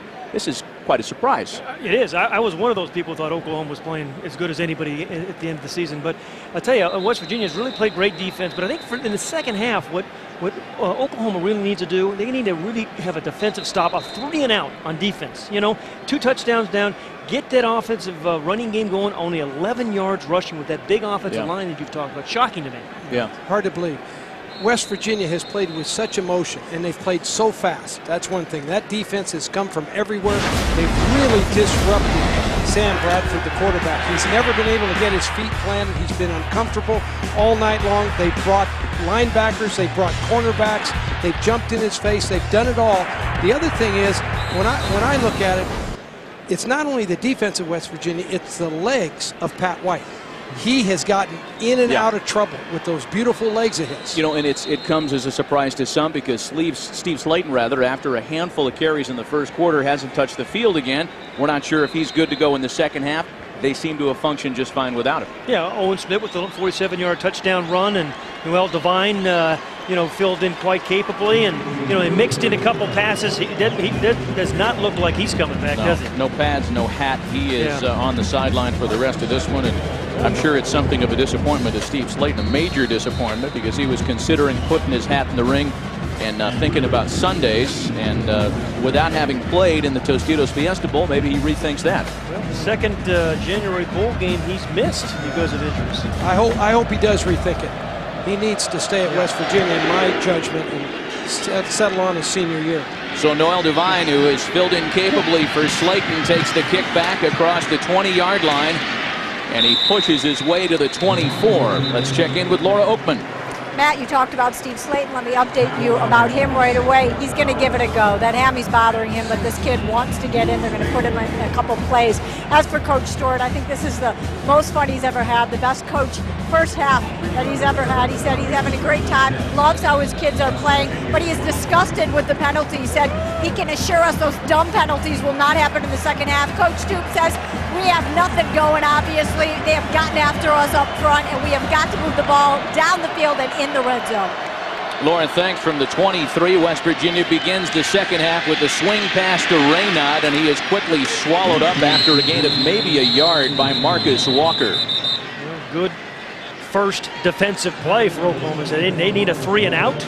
Look at the first half statistics. That just screams and jumps right off your television screen. 11 rushing yards for OU. This is such a balanced offense. It has been all but shut down by the Mountaineers today. They usually average close to 200 yards rushing. Even if you take out the sacks, they've run for less than 30 yards. Yeah, and the turnovers, no turnovers for West Virginia. That's very important. 2nd and 9 for White. And you can see everybody on that Mountaineer offensive unit checking in on the West Virginia sideline. We got some insight as to how their offense runs earlier, and the call draws an offsides violation. Boy, that's when you had him 2nd and 10. Yeah, as you said, Pat, they need to come out here and play really well on defense and get offsides. Number 86 on the defense. 5-yard penalty. Repeat second down. And they need a stop. There's Bob Stoops. He's frustrated with that. He knows, hey, we played great on first down there. Let's go and play second down, and instead we give them an easy 5 yards. But if Oklahoma can get a stop here, they can get their emotion back into this game. Adrian Taylor, the redshirt freshman, had the blocked field goal just before halftime. He's guilty of the penalty, so 2nd and 4 now. The 7th penalty of the game charged to the Sooners.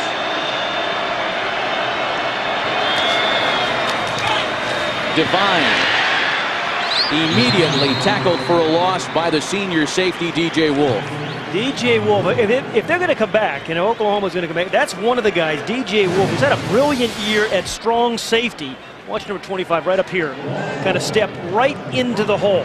I mean, this is a beautiful job, well coached by Brent Venables, who kind of sets him in the hole and then makes a good open field tackle.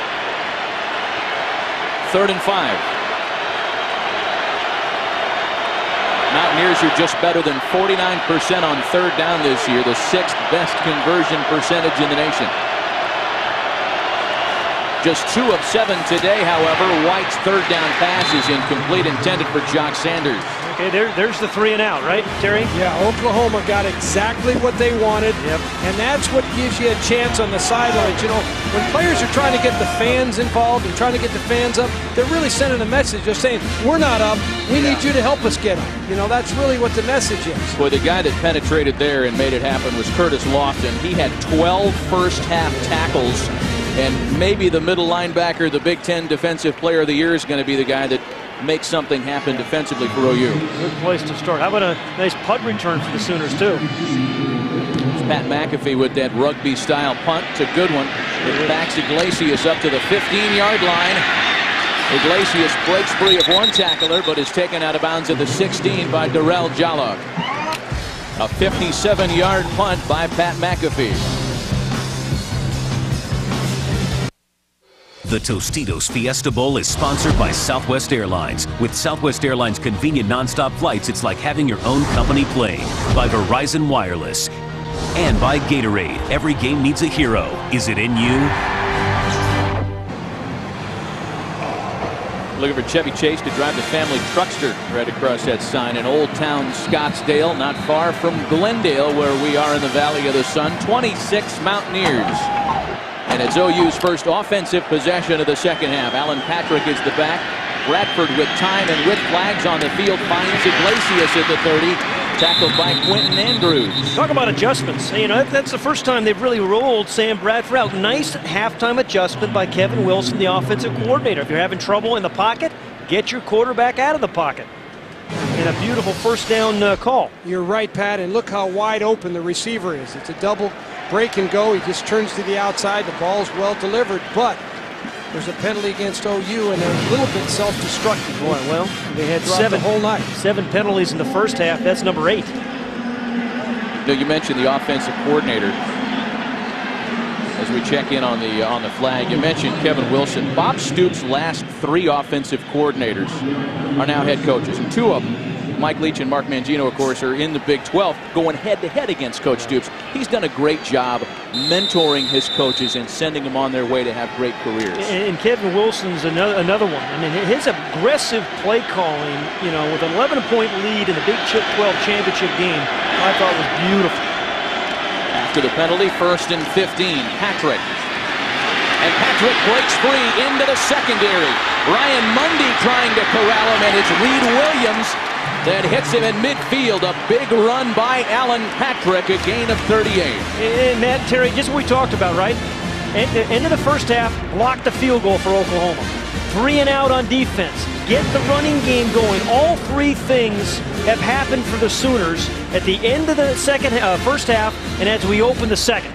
No question about it. And Alan Patrick here, this is what you need from your skilled players. The guys that are going to touch the ball, they got to create big plays. That generates enthusiasm and emotion in your football team. 1st and 10 from midfield. A play fake to Brown. Plenty of time for Bradford as he rolls and finds Iglesias across the 40. Joaquin Iglesias, OU's career bowl leader in receiving yards, adds 14 more. Right now, Sam Bradford has come out and he's been hot this half. All of a sudden, he's starting to hit his stride and starting to get his rhythm. And again, going back to Pat's point, nice job by the Oklahoma staff moving the quarterback. Get him around. He can move around in the pocket. It helps him. This is a real good throw on the run. He finds a wide open receiver. Big play for Oklahoma. Just when they needed it. OU lines up with Chaney as the wideout. Gresham in motion on 1st and 10. And Bradford's first down pass is caught by Gresham. That's a guy you have to feature, I think. Jermaine Gresham only had 1 catch in the first half. 6'5", 263 pounds. And, you know, Bob Stoops was talking about Jermaine Gresham. I was shocked what he said. You know, he was saying that, you know, he's got the kind of ability that Adrian Peterson had at tailback. He has at tight end, and there's 3 awfully good ones. 11 touchdowns right there by Gresham. Finley's a captain. Eldridge, the best blocker on the team. Yeah, and when you split him out wide or put him in the slot like they do, and you're playing strong safety, you're talking about a guy 6'5", 265. Well, there he was. There he was there. Yeah. But, you know, that is a physical guy that strong safety's got to try to match up with. Going in the first half, guys, OU tight ends caught all of 1 ball. Brown, and across the 20-yard line. I can just tell you, there's a different tempo with OU right now. You can see it, you can feel it. All of a sudden, this is the OU team that we've come to expect. They came into this game scoring 43 points a game. Johnny Dingle is the injured Mountaineer. The first half, Johnny Dingle had a sack, caused a hold. Yeah. Boy, he is a huge part, of course, of that 3-man front. 2nd team All Big East out of Miami. If he made 2nd team All Big East, the other guys who made 1st team must have had really good seasons. Yeah, 17 tackles for loss, and you're on the 2nd All-Conference team. And Bill Stewart, the head coach right there, was saying to us yesterday about Johnny Dingle. He said he was really an important element to this game, applying pressure off the edge.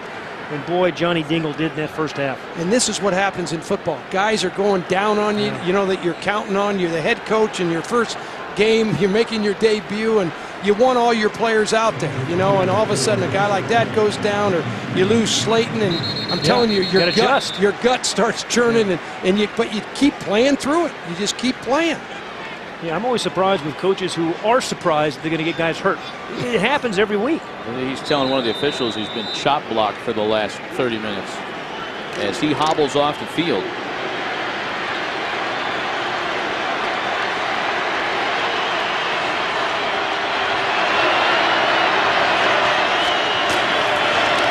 This is Brown right up the middle. And a flag down on the play. Brown's inside the 10. Well, they run right at that front without Dingle on the field. Will there be another penalty against Oklahoma? My goodness. Holding, number 72 on the offense. Wow. 10-yard penalty from the spot of the foul. Repeat second down. That's the first team All-American Duke Robinson and maybe the best athlete on the line. Yeah, this 8th penalty of the game right in here. Whoops, I got too many circles going. Double team on the nose, then on the linebacker. Well, that wasn't a hold. They must have the wrong number. That wasn't on Duke Robinson. He didn't hold anybody there. So 2nd and 16 after the penalty. Try with Alan Patrick this time, and Patrick doesn't gain much, maybe a gain of 2. Antonio Lewis came up from right corner to make the tackle. Johnny Dingle still on the field. He came back in. He was limping around, but he came back in. He's not going anywhere. Yeah, I think right now anybody who can walk and muster up any energy for West Virginia is going to go all the way with this football game. It's just too important to this team and to the state and everything. One of the seniors playing in his final game as a Mountaineer. 3rd and 11 now. It has been an impressive drive for Bradford. They covered 63 yards. West Virginia showing pressure. Oh, a hold. No flag on the field. Somebody had a handful of Johnny Dingle there. We saw it from a mile up here, and the WVU sideline is going nuts. It happened right in front of him. Yeah, they still forced a field goal attempt nonetheless, but it would have taken them out of field goal range had they called it, right, Dan? Right. Yeah, there's no question. It's a missed call by the official. They simply miss it. I don't blame them. Right you can see it right here. Yeah, Brandon Walker's got a, that is an absolute hold takedown. You know, that's a big play. It would have kicked them out of field goal range. That is an egregious looking hold that went unbeknownst to the officiating crew. So Garrett Hartley's on for the field goal attempt of 42 yards. And thanks in part to the non-call, they have enough distance for Hartley to get OU on the scoreboard here in the 3rd quarter.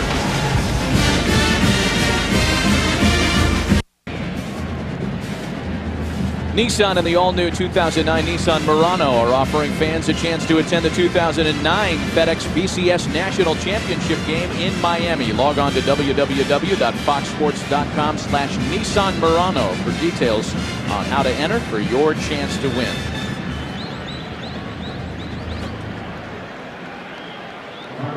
Well, I know that field goals aren't the sexiest thing in football, but these kickers, Garrett Hartley and Pat McAfee, have set a couple of Tostitos Fiesta Bowl records today with 7 attempts and 5 makes. It's amazing. One team coming in was averaging 43 points, the other 39. They scored a lot of touchdowns prior to this game. Noel Devine at the 4. And across to the 25-yard line before being tackled by Brett Bowers. Hey, man, let's go back and look at the touchdown that made it 20-3 in that 2nd quarter. Now, watch the play-action fake that Pat White makes. The effect on the defensive backs, that's the key thing. Great fake there. It takes the defensive back, the strong safety, who should be playing the post area, right, Terry? Yes. And it makes the wide receiver big opening spot for Reynard to catch an easy touchdown pass. So you run it, you fake it, and then your receiver comes wide open at the post. Noel Devine tackles at the 30-yard line. Devine picks up 6. Adrian Taylor there to make the stop for OU. Pat, going back to your point, when you can make pass look like run and run look like pass, you're cooking on offense. And it makes it hard on defense, doesn't it? It really does, and that's the game. When you're trying to make it look the same, the defense can't read it. When they can read and recognize, they can jump it. Call it 2nd and 5 now for the Mountaineers.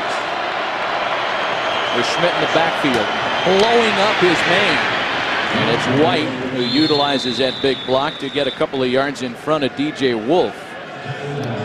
You know, this second half here has gone just the way Oklahoma's wanted it to go, coming out of the locker room. You know, you talked about the block field goal they had right at the end of the first half, but then they come out here, and so far in this half, they're moving a little different. They're playing with a little higher intensity, and West Virginia has got to make sure they keep playing wide open and don't sit on a 20-9 lead.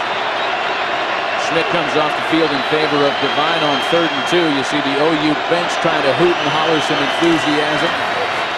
And White's 3rd down pass is caught and then dropped by Jock Sanders. Boy, there's your 1st down reception. Yeah, there's a big miss.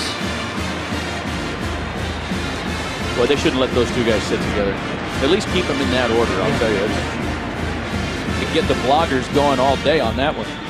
Well, there's a missed opportunity for West Virginia there. Boy, he had him open for the first, just a drop ball, and you know, Terry, you just talk about the momentum swinging. Right. Don't you feel it going sooner way? Yeah, you do. You feel it swinging just a little bit. And anytime you're playing 3 downs and out, you're feeling real good on your sideline. You're saying, okay, now we're in the rhythm.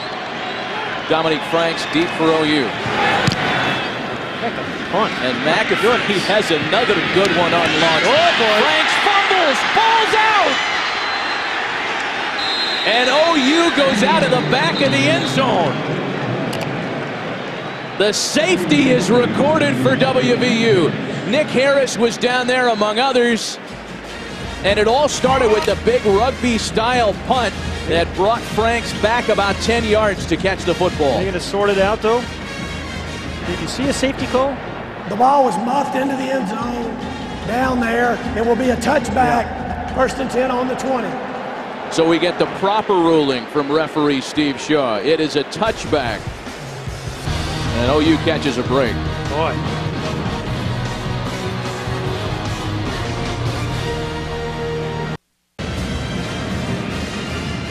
It's 1st and 10 from the 20 for Bob Stoops and the OU offense. Let's go back to that punt, Pat, and talk about why it was a touchback instead of a safety. Well, it was punted and it was actually muffed, and because it was muffed, the ruling is the impetus of the ball took the ball into the end zone, then recovered by Oklahoma for a touchback, not the safety.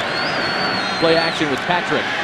We got for Eric Wicks coming around the edge, and the reception made by Quentin Chaney. There he goes, taken out of bounds at the 20, or at the 40 rather, of WVU by the safety Ryan Mundy. And right out of the gate, the big pass play, Bradford to Chaney, nets 42 for the Sooners. And Terry, you hit it, the nail right on the head. This is a different emotional mindset and feeling for this Oklahoma team. And the aggressive play calling, Quentin Chaney, 6'5", giant target, the 6'5" Sam Bradford. Yeah, there's no question. Things in football can change so fast on you, and everything could go your way for 30 minutes, and all of a sudden the other guy, everything's going his way.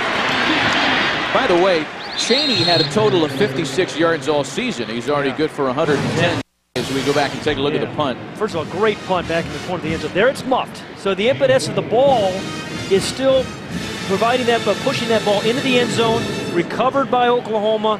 That is a touchback, not a safety. Yeah, that's a ruling on the field. It did not look to me like the ball carried itself into the end zone.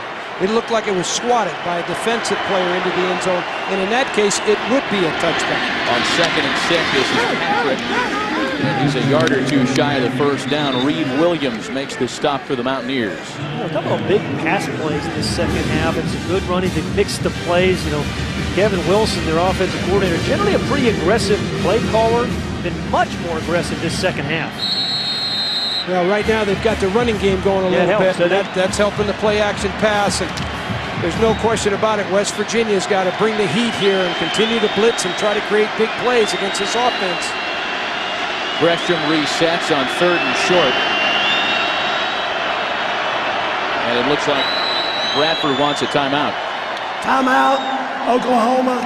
That's OU their first timeout on the move. of the second half. And down by a couple of scores. The Tostitos Fiesta Bowl on Fox is sponsored by Nissan and the all-new Nissan Murano. Go to foxsports.com/Nissan Murano for your chance to win a trip to next year's BCS title game. And by Allstate, proud sponsors of college football. Are you in good hands? Michael Crabtree is a candidate for the AT&T All-America Player of the Year. To vote for Crabtree, text VOTE to 87654 on your AT&T wireless phone or go to foxallamerica.com. You can win a trip to next year's national championship game. Well, since converting on their first third down of the football game, OU is 0 for their last 8. 3rd and 2 here. Bradford had called a timeout, maybe to address such third down conversion issues. And out of the shotgun, he looks to the sideline. First down OU, Joaquin Iglesias. You know, something that we should mention, guys, the passing attack is a little debilitated for the Sooners because Malcolm Kelly has not been on the field in the second half. In his absence, Quentin Chaney and Iglesias have been outstanding. Well, Quentin Chaney's had a career day, 110 yards in reception. I think for today, his leading day was 37 yards and catches. But Malcolm Kelly, he caught 9 touchdown passes from them this year in this part of the field. They really miss him down here in the red zone. So after the big third down conversion, this is Brown. Straight arming Antonio Lewis near another OU first down. A couple things, you know, I've noticed West Virginia's missed a few more tackles this half than they did in the first half. They were tackling a little better in the first half than they are right now. Some of that has to do with just extending all that emotion, you know, and playing so hard in the first half. Doesn't it look like Chris Brown and Alan Patrick are running a little harder too? Yeah. I mean, breaking, they're causing some broken tackles. Yeah, and that line's coming off a little differently, and things are clicking right now for the Sooners. Brown dragging Ryan Mundy near the goal line. Hey, did you see the block by Brody Eldridge, number 83, that one of the 3 tight ends for Oklahoma, made the all Big 12 team as a fullback, even though he's really listed as a tight end. And they say, hey, he is the best blocker. He's number 83 lined up at fullback, the best blocker on the team. Just eats up the corner, Antonio Lewis. He is a converted defensive end and an absolute load for a little cornerback to handle. Well, that's a mismatch. That's a knockdown and a knockout. Yeah, when he gets your paws on him, you're just going to get blotted out. First and goal, OU. Trying to get into the end zone for the first time tonight. Chris Brown will do it on 1 carry. Touchdown, Sooners. We got a whole different complexion of the ball game.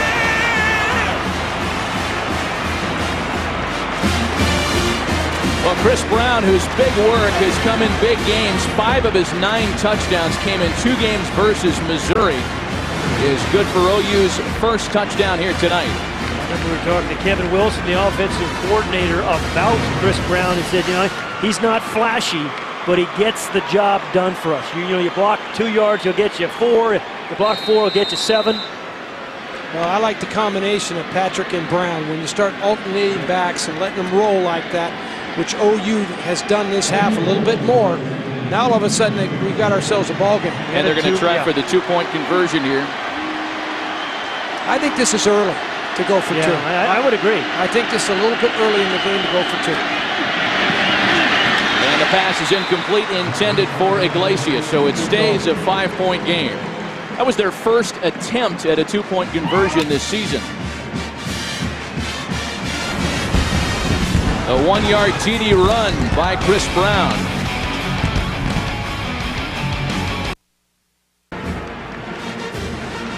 Well, OU's into the end zone for the first time tonight. We take a look at the Taco Bell impact players of the game. Patrick White had the big first half, balanced between his feet and his arm, and Sam Bradford has thrown an interception. It came early, but of his 164 passing yards, 75 of them this quarter. So he has totally turned it around after the halftime adjusting that Kevin Wilson and Bob Stoops went through.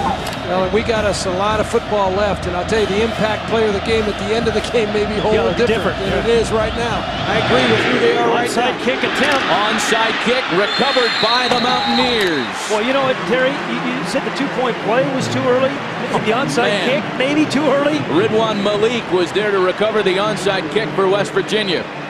Well, you know, it's like they always say, if it works, it's a great call. Yeah. And if it doesn't work, why would you do that? Well, this kick doesn't go far enough. It didn't go 10 yards. It's just not a good enough executed kick. to perform here in the Fiesta Bowl. And you know, heads up, you know, Bill Stewart, who is the interim head coach, is the special teams coach for West Virginia as well. He had his guys ready, and Malik makes a very nice play. And now West Virginia, great field position. Yeah. That's like a kickoff return all the way down to the 38-yard line of Oklahoma. Sooners had only attempted one onside kick all year. They did not recover it either. White on the play fake, keeps it trying to get around the left side. He's bounced out of bounds after no gain by Darian Williams. You know, again, surprising call to me, Terry. The stats are, man, I think teams recover about 10% of onside kicks, so the odds are way against you. Just when Oklahoma had a nice defensive stop, then they had a big long drive, you know, offensively. You know, how much of this do you guys think Bob Stoops was influenced by perhaps all the trickery that they suffered from by Boise State last year? Yeah, you know, I think you maybe a little bit, but Bob Stoops does his own thing, you know. Coaches do their own thing. I think the thing you have to do here now, you try to run a trick play like an onside kick. It doesn't work. You've got to have your team mentally ready to respond. Defense, you know, play, you got to respond to it. I thought I'd throw it out there. There's not 2 ounces of nonsense in Bob Stoops, and he could care less what happened at Boise State's hands last year in the Tostitos Fiesta Bowl. You know, really important third down play for this Sooner defense. 3rd and 5. Empty backfield for Patrick White. 3 receivers to the bottom of your screen.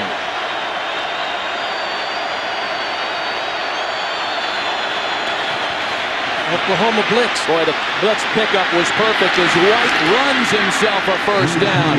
Lofton makes the tackle, and that is Pat White at his very finest. First down, Mountaineers. Fellas, there's nothing harder than coaching defense and trying to account for the quarterback on a blitz. That's the hardest thing there is about defensive football. You design blitzes. Oklahoma brings pressure here. It's a well-designed blitz, but the legs of Patrick White, that gets him off the hook. So Patrick White continues to rise up the charts of NCAA quarterback rushers. He just passed Eric Crouch on the all-time list.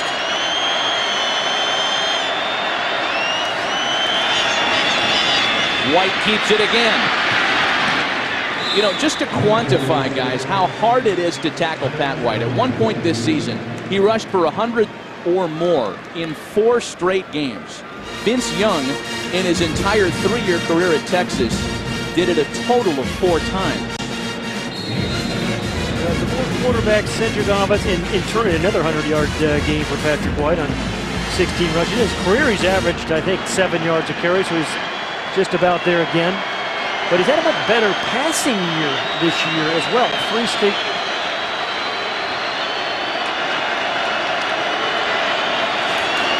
On 2nd and 3, why not stick to Pat White? But the middle is duly clogged on this occasion by the redshirt freshman Gerald McCoy, the Big 12's defensive freshman of the year. You know, a lot of people talk about the spread offense, which is what West Virginia runs. Well, the spread offense, it's a combination of the old shotgun offense, the old single wing, and the wishbone. And it takes all those elements of great offenses and it combines it into one package. That's why it's so hard to defend. Doesn't it help when you have number 5 at quarterback, though? Yeah. Oh, the whole thing is the quarterback. Yeah. You got to have a runner and a guy who can hit some balls for you at the quarterback. 3rd and a yard.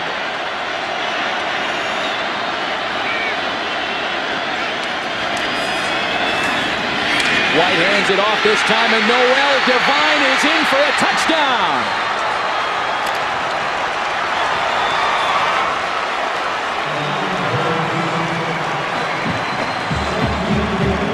A player whose last name really epitomizes how good the WVU running game has been all year. Devine for 6.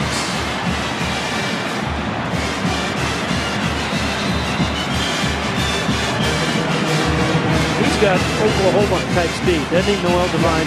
He is quick. He really is. Big freshman year for Devine.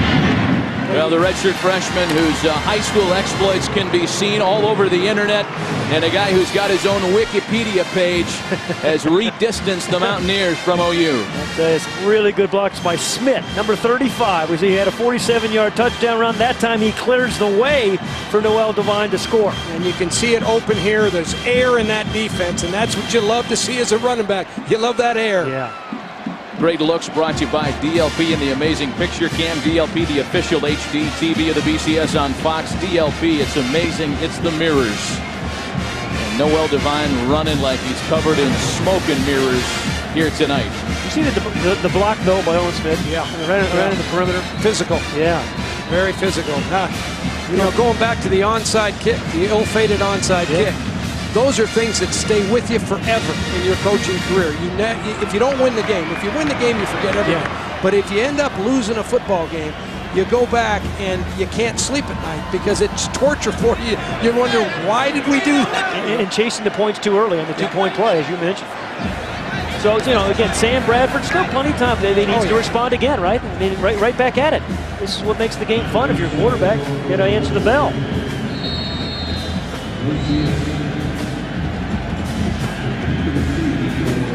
So Pat McAfee will kick it away. 3:34 left in the third quarter. Pat McAfee has had a terrific game punting the ball. Boy, he's done a great job on that.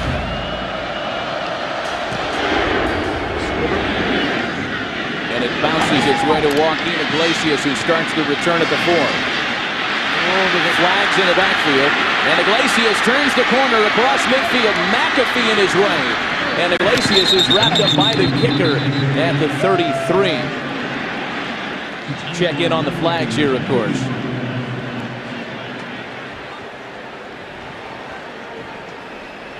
The flag was well in front of the play, as I misspoke.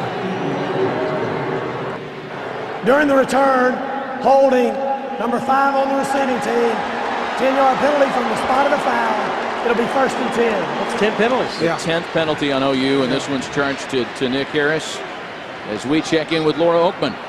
Well, you guys, Noel Devine makes it look so easy, but his high school coach said he wouldn't wish this kid's path on his worst enemy. Noel lost both of his parents to AIDS and saw his best friend murdered.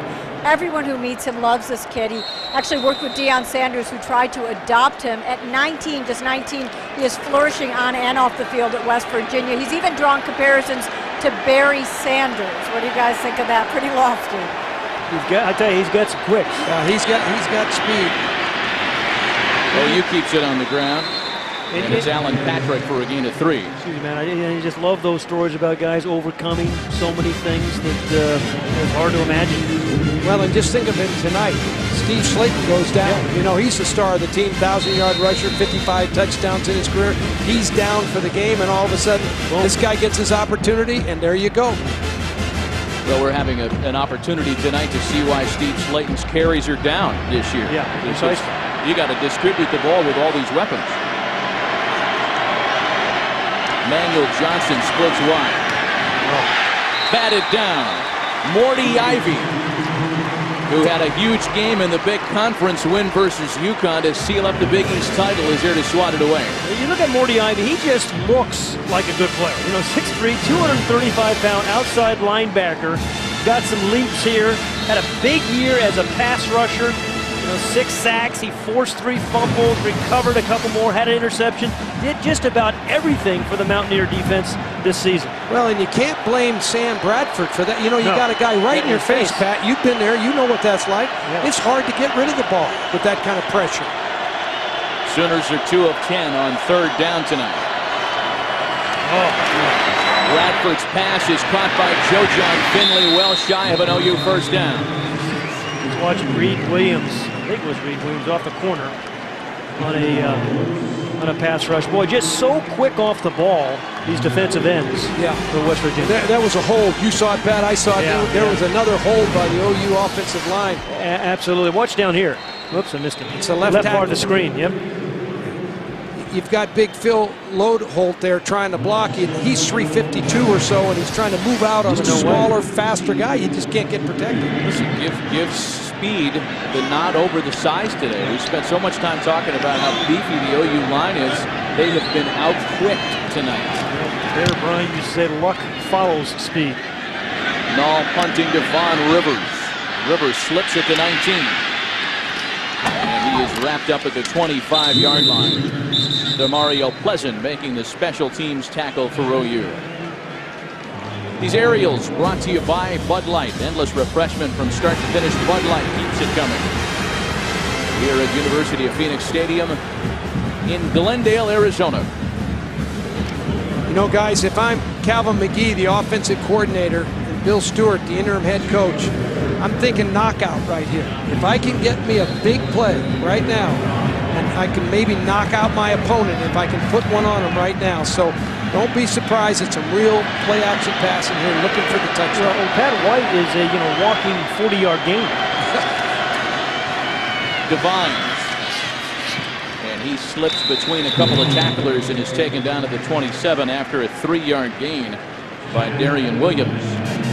Well, he's not a very big guy, is he? I mean, you look at that guy, 5'8", 170 pounds, and it's not like he's ripped. I mean, he's a good-looking athlete, but he's sleek and he's just not very big. You look at his legs. And that's why he's a great role player. You know, Slayton gets most of the carries, but he gets a few himself. Boy, I'll tell you, West Virginia has run all over what has been a great run defense all year for OU.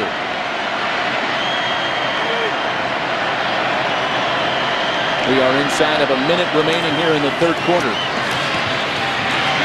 White's across the 30. Cuts it back inside. Pat White at the 40, the 30-yard line, and finally taken down by Dominique Franks. You know, he was almost tackled 3 different times. He just kept going. Well, you know, OU has played a lot of spread offense. You know, they've played Texas A&M. They've played Missouri.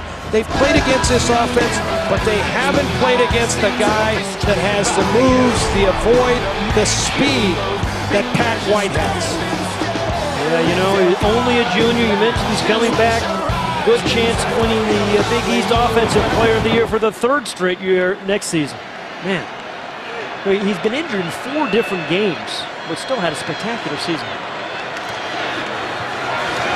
White flips this to Raynaud, and Darius Raynaud continues to gash the Sooners' run defense.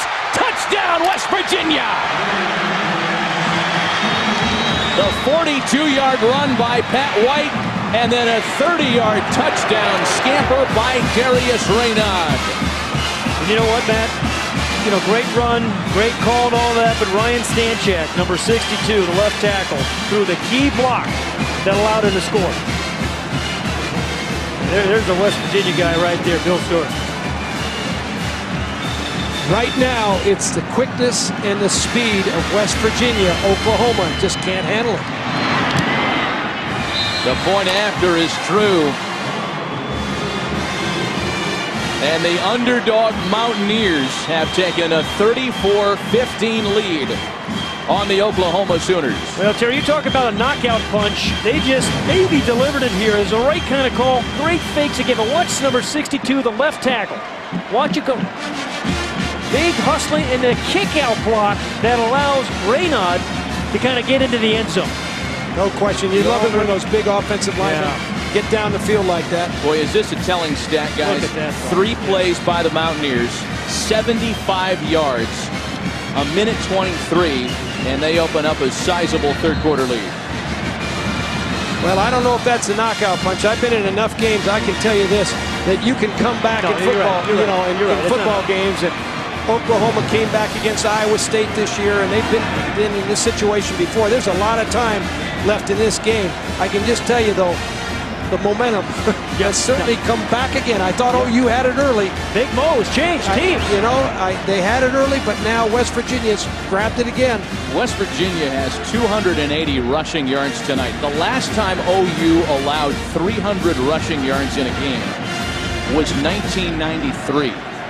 This just doesn't happen to the Sooners. You know, we all know West Virginia's looking for a coach. Pretty good guy down there doing a job down there tonight. Bill Stewart coaching his team. I think his interview's going well. Yeah, that's right.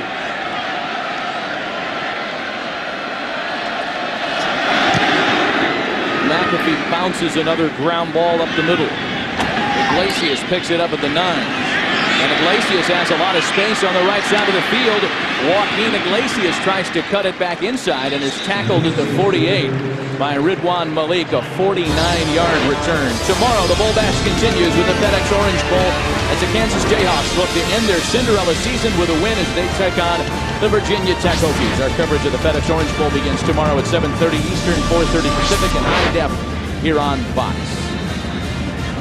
Well, this is the time now Oklahoma's got to respond. You know, West Virginia just responded. Oklahoma's got great field position here on the 48-yard line. They got a great return there. They're in position here to move this football and respond to that touchdown. Chris Brown, the lone back, to swing past Emmanuel Johnson. He gets around the corner. Emmanuel Johnson runs out of bounds, just shy of the first down marker, a gain of 9. A young West Virginia team. Whoever coaches them next year is going to inherit a pretty good football team. Well, Oklahoma too. You're going to get another year of Pat White. Yep, another year of Pat White. Bonus for anybody. Probably Steve Slayton. The whole offensive line has a chance of coming back. And there's a guy who's having some fun. I tell you, Don't you love it? You gotta love him. Yeah. He hasn't been a head coach very long. Yeah, I know, He's having way too much fun. I see that furrow in his brow. He isn't suffering enough. I hate that guy. Bradford with the long ball down the middle of the field. His receiver was on his duff, and they flagged the cornerback Antonio Lewis as Manuel Johnson was on his knees when that ball got to him. Well, judgment call. Is that catchable? I don't know, but it's a good call for OU right now. Oh, yeah, absolutely. Again, getting down there and responding to what West Virginia did. Come right back on offense and respond and keep yourself right here. Pass interference, number 6 on the defense. 15-yard penalty from the previous spot. Automatic first down. We will extend the quarter with an untimed down. Cannot end a quarter on a penalty like that, so the penalty will expand the quarter. Yeah, Bill Stewart's saying the same thing. That ball catchable. Clearly he ran into him, right? I think what they're saying here is if you get knocked down, you don't have an opportunity to catch the ball. You know? And you know, these athletes are so great. You know, what is uncatchable today's game with these great wide receivers? I think clearly there. Good call. The offensive guy didn't have the opportunity to continue the route.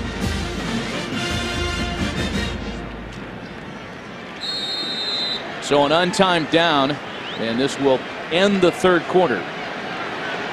They extended one play here because of the penalty. Brown crashes across the 25 and is moved by Reed Williams. Well, Bill Stewart's trying to become the first interim coach this bowl season to win a game. His Mountaineers are on top 34-15.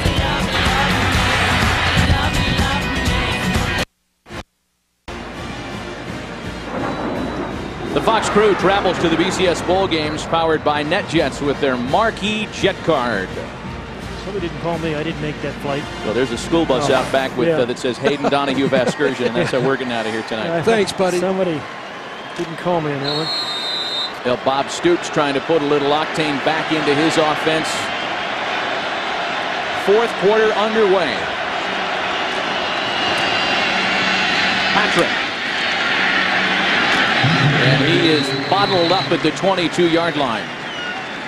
Boy, that was good defense right there by West Virginia. They played their gaps perfectly, and all of a sudden the pursuit came and knocked the running back backwards. That's just how you design it. No question about it. Jeff Castile, the defensive coordinator for West Virginia, he's going to be pleased when he looks at that. And Bob Stoops is sitting there saying, hey, I've got to get me a touchdown right now. Well, yeah, down 19. You know, you can't even think about field goals here. You got 2 downs, right? 3rd and 4th down to get the first down. I think he'll go for it on 4th down. I agree with you, Pat. Just a reminder on that graphic, the 18 Oklahoma points scored in last year's Tostitos Fiesta Bowl included an overtime period. Chris Brown, the ball carrier, and he's tackled near the first down. He'll be just short as Morty Ivy makes the hit for the Mountaineers. It's a 4th down now for Oklahoma, and we have seen West Virginia play really good short yardage defense there. Really good. That's a good point, and I think OU will go for this. And there's no question that West Virginia now is getting into the short yardage defense. Emotionally, for each team, this is a huge play right here. Yeah. If you're OU, you got to make 4th and 1. If you're going to win this game, you've got to make this 4th and 1 and punch this ball and keep the drive going. Or how about play action? Yeah. Play action, you got some big old tight ends. 2 of them lined up there on the right side right now. Go for the home run. Round the back. Bradford for the end zone. Touchdown OU. Everybody bought on that one. Quentin Chaney adds to his career day. A 19-yard touchdown toss to put the Sooners right back in the game. Absolutely love the call. We were just talking about Kevin Wilson, the offensive coordinator, is a very aggressive play caller. Talking about what he did in the Big 12 championship game. Big 6'5" receiver in the back of the end zone was wide open. The play action fake. Terrific call, better execution. Yeah, I think they had a bust on West Virginia's defense right there. You can see Larry Williams, the corner. He's pointing inside, looking for some safety help. Didn't get it. But I agree with you, Pat. They go for the home run, not the first down. They go for the touchdown. And now, again, going for the two-point play. Missed one earlier.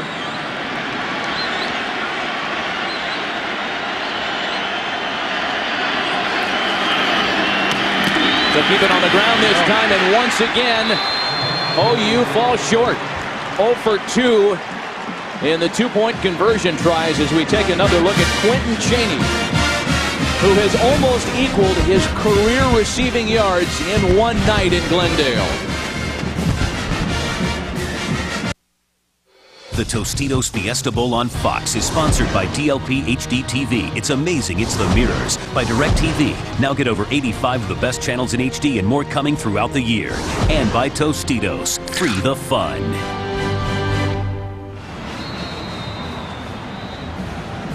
Well, so far tonight in the Tostitos Fiesta Bowl, the Mountain Man has outrun the Sooner Schooner. It is 34-21 for interim coach Bill Stewart and the West Virginia Mountaineers.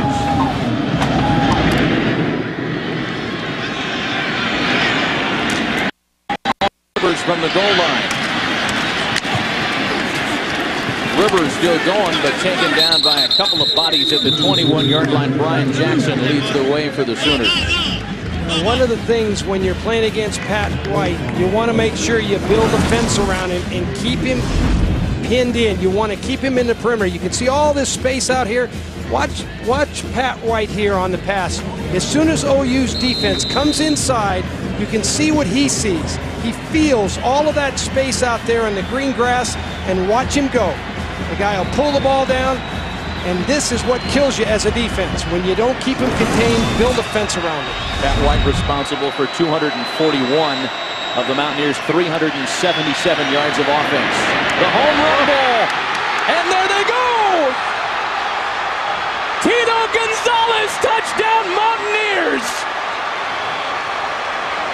79 yards, and just when you start to worry about Pat White in the running game, they break off the big pass play. Yeah, Calvin McGee, offensive coordinator. Great call by Calvin on his way to the University of Michigan. Asked his team whether, hey, would you guys mind if I come back and coach in the bowl game? They said, come on back, Calvin, if you call him like that. He ought to be up there clapping. Yeah. I'll tell you what, I'd be clapping if I was him too. But again, I'm going back. Oklahoma, you can't stay on the canvas. You just responded. Now you got to get back up and go again. You still got 13 minutes left in this ball game. Now, Tito Gonzalez's first career touchdown came in the Gator Bowl last year. His longest career touchdown reception makes it a 41-21 lead for West Virginia.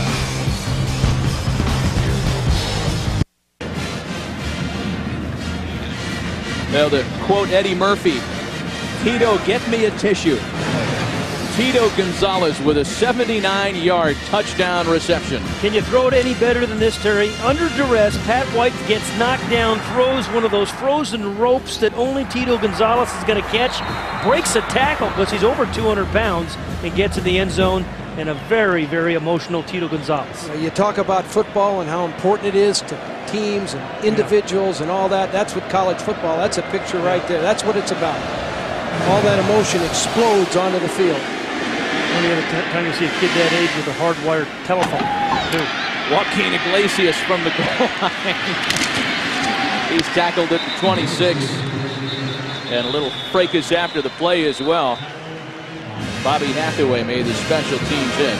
You know, it always seems in some bowl game or in the course of the season, an unusual player kind of steps up and makes some plays. And you mentioned Tito Gonzalez, kind of a quiet year, only 9 catches on the year.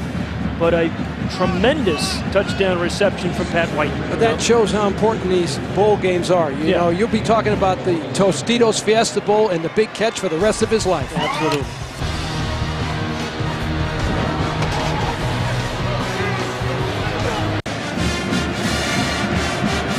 Well, the Mountaineers are just under 13 minutes away from a Tostitos Fiesta Bowl victory. And while Steve Slayton has not played a role since being injured early in the game, Tito Gonzalez, Jock Sanders, Noel Devine, and certainly Pat White have been right at the middle of their success tonight.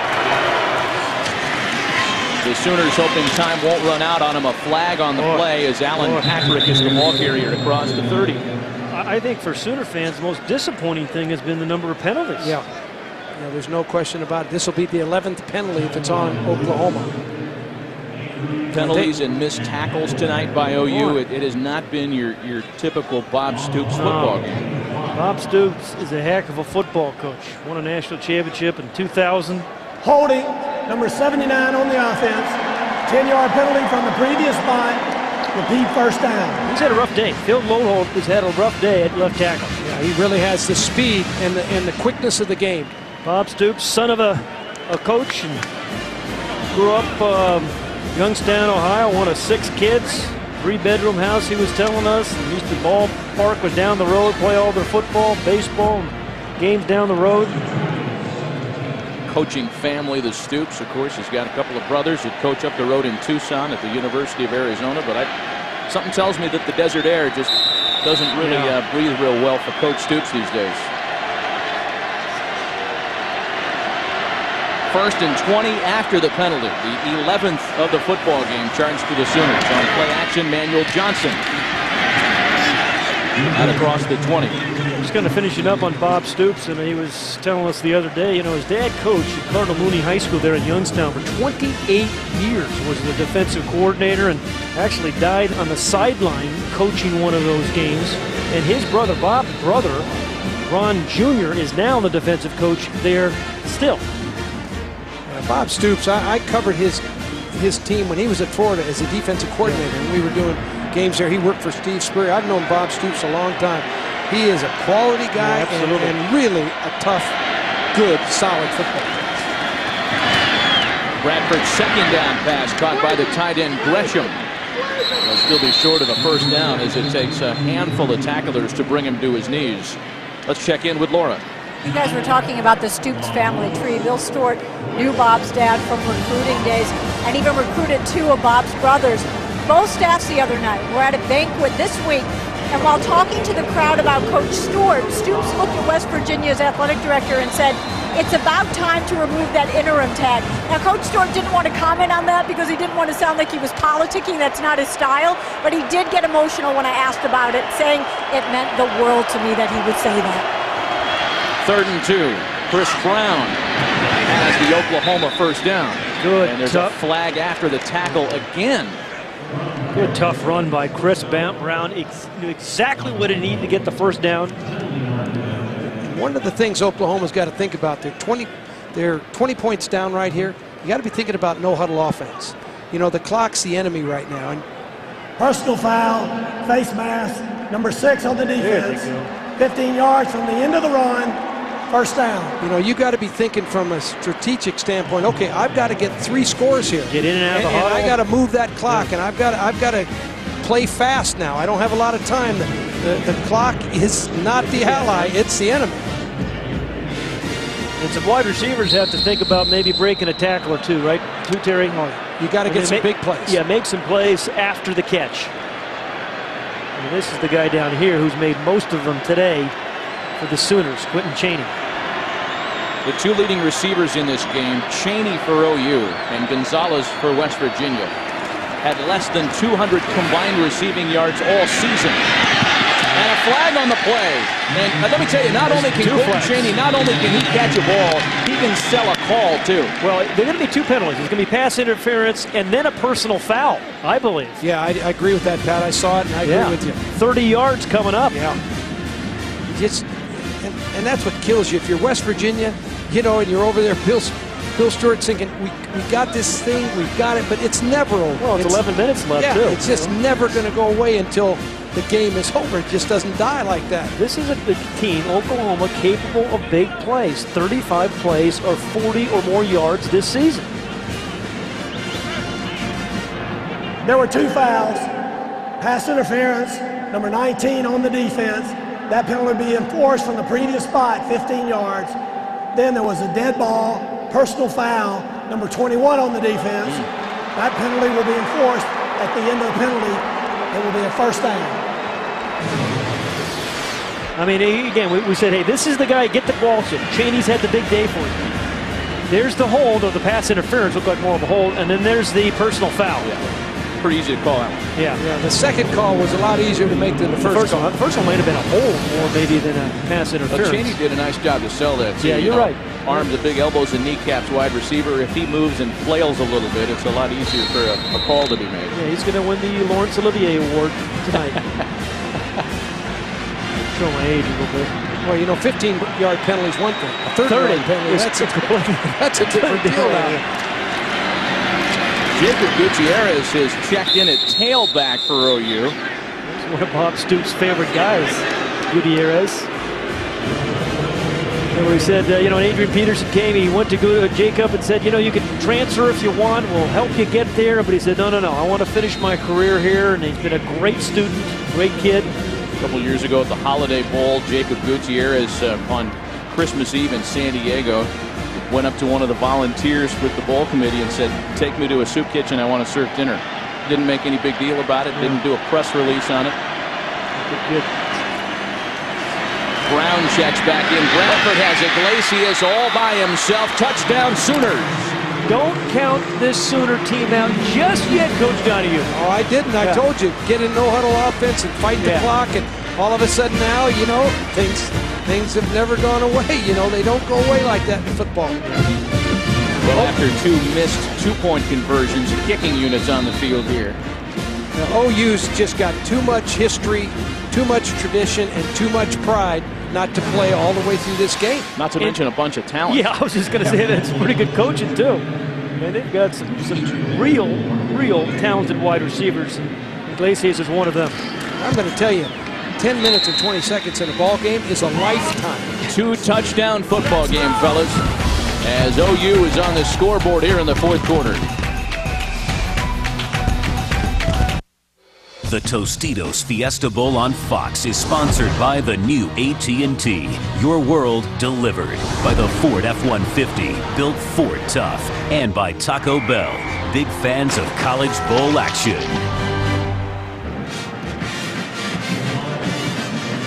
Well, the Sooners get into the end zone to make it a 2-touchdown game. And the Tostitos Fiesta Bowl trophy among the riches, awaiting a winner here this afternoon. Hard to stick that into the seat of your plane, isn't it? I think Coach Donahue set that up with his bedazzler back in Westwood back in the day. He won one of those. In one of the highest scoring Tostitos Fiesta Bowls ever. Noel Devine takes the kick up to the 30-yard line, and that's where Pat White and company go to work. I don't want to rub it in. Jimmy Johnson was the head coach at Miami. Oh, you are rubbing it in. You're rubbing it in. No, I don't want to rub it in. You're rubbing it in. Admit it. It's okay. No, I'm just saying that Miami, UCLA, we had a battle. I bet you didn't want to play them next year. No, I never wanted to play Jimmy or Miami. Well, I'll tell you what. Oklahoma right now needs their defense to absolutely step up, and that generally means Curtis Lofton, number 40, the guy in the middle, who's doing most of the stopping. I agree with you, Pat. The other thing West Virginia has to do is secure the football. You played so well in the areas of turnovers. Just keep that ball tucked away. Pat White up to the 35. It remains a salient point that in WVU's only 2 losses this year, they turned it over 9 times.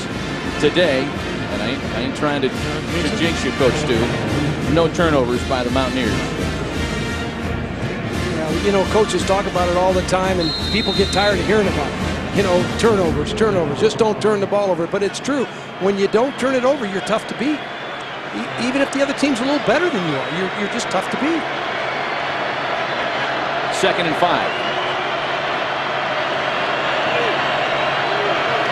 Schmidt lines up in front of Devine. And behind the convoy, the one-man convoy. It took one block to break Noel Devine. Touchdown Mountaineers!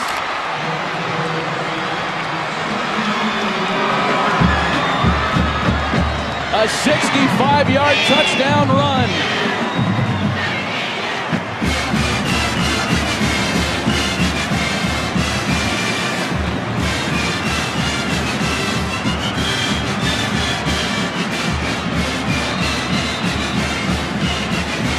The Mountaineers have run for 350 yards on one of the best rush defenses in the nation.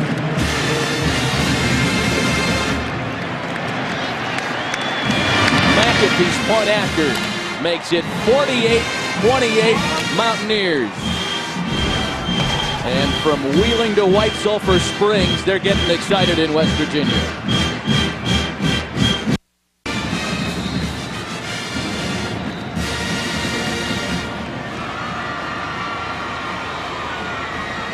These aerials are brought to you by Bud Light. Endless refreshment from start to finish. Bud Light keeps it coming. As interim coach Bill Stewart keeps the rushing attack Mountaineers coming on OU. And the Mountain Man loving the 48-28 lead. You love the Mountain Man. Loves the Mountain Man, I'll tell you. You give the Mountain Man. Think of Grizzly Adams on the Atkins diet. Coach Stewart trying to become again the first interim tagged head coach to win a bowl game this season. And look at the productivity that we've seen here in the second half.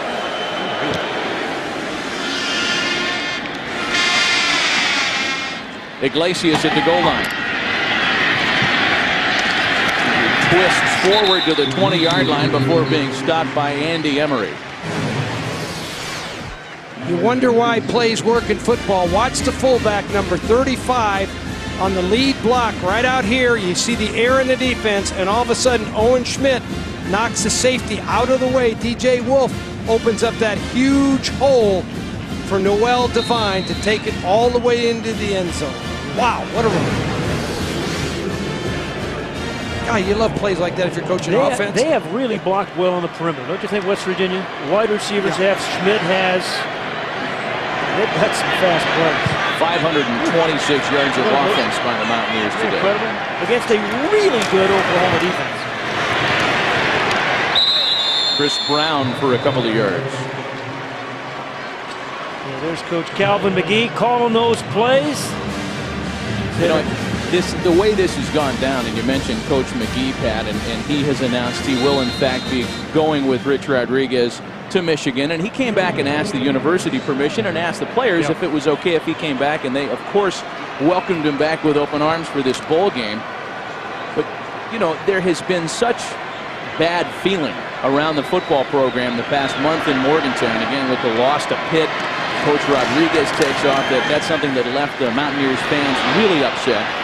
Bradford on the run, and he's out of bounds at the 27-yard line. Something to make Mountaineer football feel good about itself, certainly here tonight. Let's check in with Laura. Tell you guys what kind of a kid Devine is. He was sitting on the bench. Everybody, including the governor of West Virginia, were coming over to congratulate him. He said, "Excuse me" to everyone, got up, walked to the other bench where his entire offensive line is sitting, walked up and shook every one of their hands. Said, "Excuse me" to the governor of West Virginia so he could go thank his offensive lineman. I hope he thanked Owen Schmidt. Number 35. He's big enough to be an offensive lineman. Yeah, I agree with you. 3rd and 3 for OU.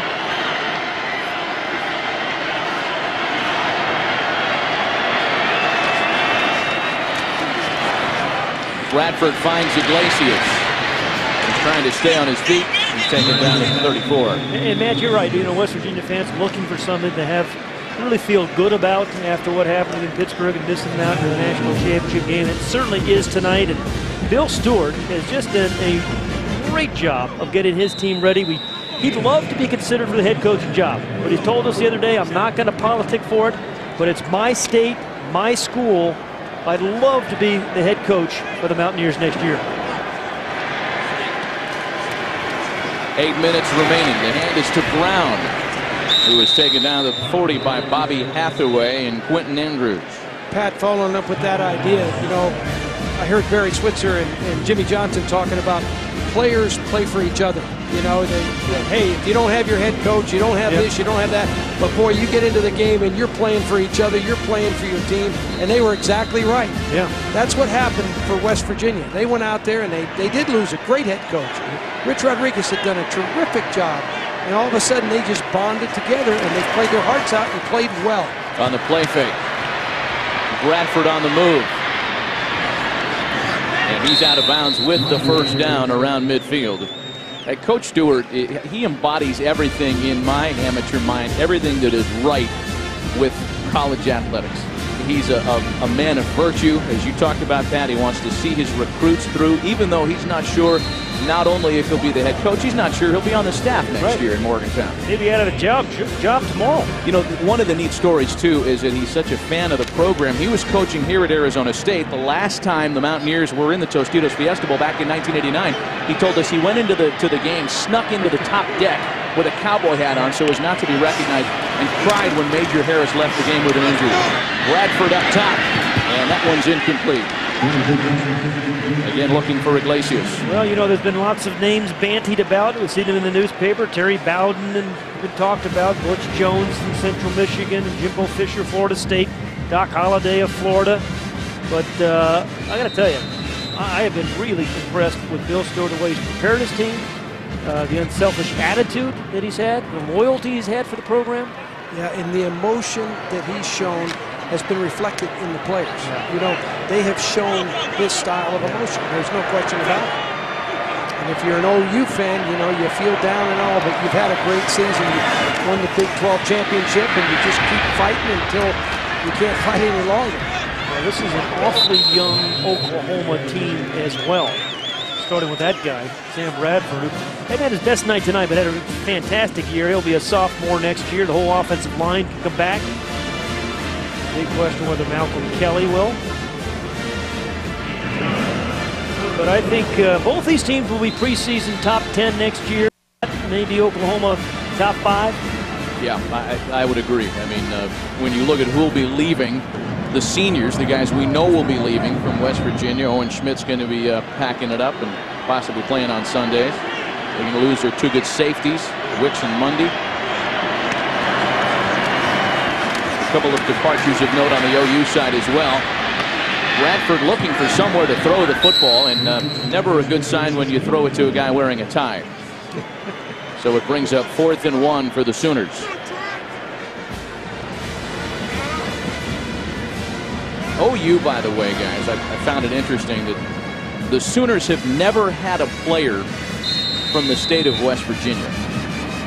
And, you know, recruiting at OU is probably easier than it is in a school from a small state. And the Sooners, like the Trojans and the Bulldogs, who we saw roll last night, their recruiting efforts are probably a little easier. They might want to start looking in West Virginia. Yeah, it's a very, very good point. Play clock winds down. Timeout. And a timeout is taken just before the zeros hit. Oklahoma left with one. This will be a 30-second timeout. Your Ford-game summary. We started talking about the West Virginia defense. They sacked Bradford 3 times. Bradford had only been sacked 11 times all year. Noel Devine and Steve Slayton's absence. Just the beginnings of a big day. Darius Raynaud with a TD run. His second career run for a touchdown. Tito Gonzalez with the long 79-yard touchdown catch. And then Devine with a 65-yard touchdown run. It has been all Mountaineers here in the Tostitos Fiesta Bowl. That's your 4-game summary. And you know, they've done it with so many big plays. They've exploded on Oklahoma. There's no question about that. You know, they've just been able to do it, and a lot of different players have done it. Imagine Bill Stewart as a young kid on Christmas. I mean, you think he was an excited young guy when Santa came? He was no happier than he is right now. Yeah, you're probably right. This is better than Christmas for him. I think only a network newsman the likes of Dan Rather could match Coach Stu for country euphemisms when he told us, I'm the same rascal that used to steal turnips from the neighbor's yard. 4th and 1. Brown, the ball carrier, has the first down for the Sooners. Good, solid run by Chris Brown. That's just what Kevin Wilson was saying. You know, you block 2 yards, you get you 4. Oh, blocked about 1 yard. Picked up 4 or 5. So under 7 minutes left. As some of the Mountaineers, much to the chagrin of Jim Ross, feel like it's time to perhaps start having a little fun on the sideline. Well, you know, when you're playing your last game as a senior, and you're getting beat in a bowl game like that, like Oklahoma is, that's difficult to take. That's what's hard for you. You know, you go into that locker room and you've had such a great year if you're Oklahoma. You know, absolutely. You beat Missouri twice, you win the Big 12 championship game, you're on fire, you're on top of the world. Then you go to a bowl game and you play West Virginia, and you have to suffer through this kind of a game. You know, I think, boy, it hurts. I think Pete Carroll has been in a similar situation as to Bob Stoops with some of these recent bowls. It's an everything to lose, not much to gain situation. Yeah, Bob Stoops has had back-to-back games like that. Bradford up top, and Joe John Finley goes up with one of those bear paws. Does he come down with the football? No, incomplete.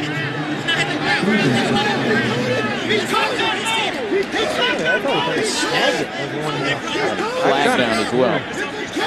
Bob Stoops does too, but understand he coaches them. They're the one we talked about, these three tight ends a bunch. Well, what a great leap. Yeah. Well, hadn't touched the ground yet. Hadn't touched the ground yet. Hadn't touched the ground yet. Hadn't touched the ground yet. It's touch the ground. What a shame. But it took a while. Joe John Finley will be one of the seniors leaving the program after the play is ruled incomplete on the field. I think Bob personal foul, roughing the passer, number 47, helmet-to-helmet contact. That'll be 15 yards from the previous spot. Automatic first down.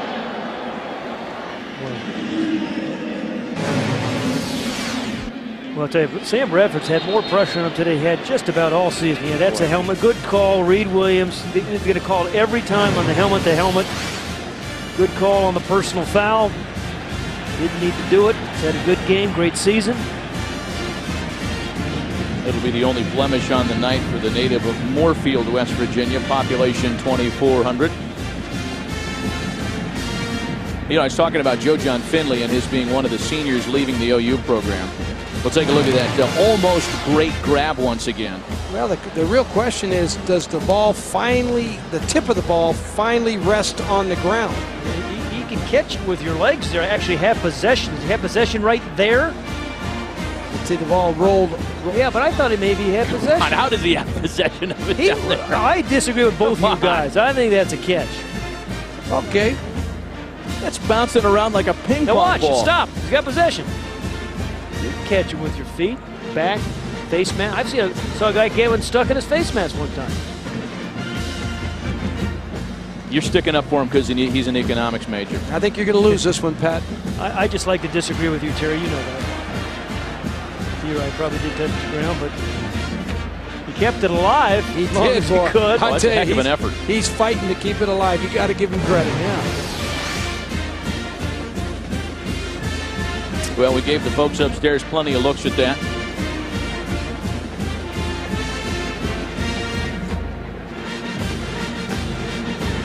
No less an athletic effort by Joe John Finley, even if it is ruled as an incompletion. Joe John Finley, one of those tight ends, came to Oklahoma as a skinny little quarterback. 200-pound quarterback, leaving as a 261-pound tight end. We'll have another look at this again. There's the ball touching the ground, I believe. Coach Donahue. Then he kind of scoops it up. I'm going to go back to my catch. I'm going to, just for fun against you two. After review, the ruling on the field stands. Therefore, we will penalize the roughing the passer from the previous spot, 15 yards. It'll be an automatic first down. First time I've been wrong in 2008. It'll be many more, by the way. Right. Congratulations here in early January. Yeah, off to a good start. Well, the drive stays alive for the Sooners.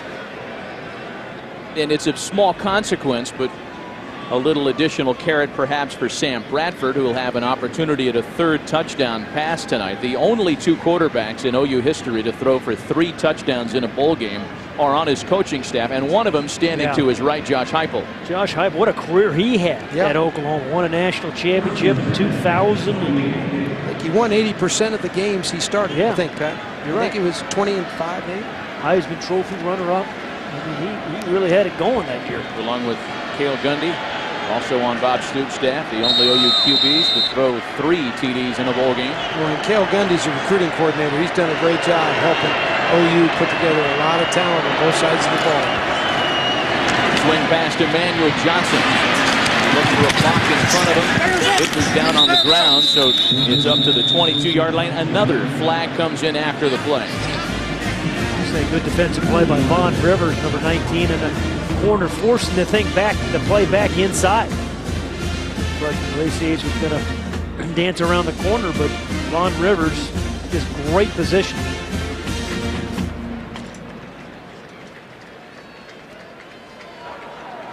After the play, personal foul, late hit, number 71 on the offense, 15-yard penalty from the end of the run. It'll be second down. Trent Williams, the sophomore right tackle. Well, these great shots all night have been provided by the DLP Amazing Picture Cam. DLP is the official HD TV of the BCS on Fox. DLP, it's amazing, it's the mirrors. Does that put Oklahoma over 100 yards in penalties, Terry? Yeah, it does. 12 for 105 yards. Right. Sure does. 200 combined penalty yards today. Bradford swings it out to Iglesias. What? There's a flag. Shocker. Is that flags on 4 straight plays? I lost track after 2. Flags on 3 straight plays. We have a consecutive flags statistician for this bowl game What's tonight. the record for the Fiesta Bowl? Well, he's got to get online again.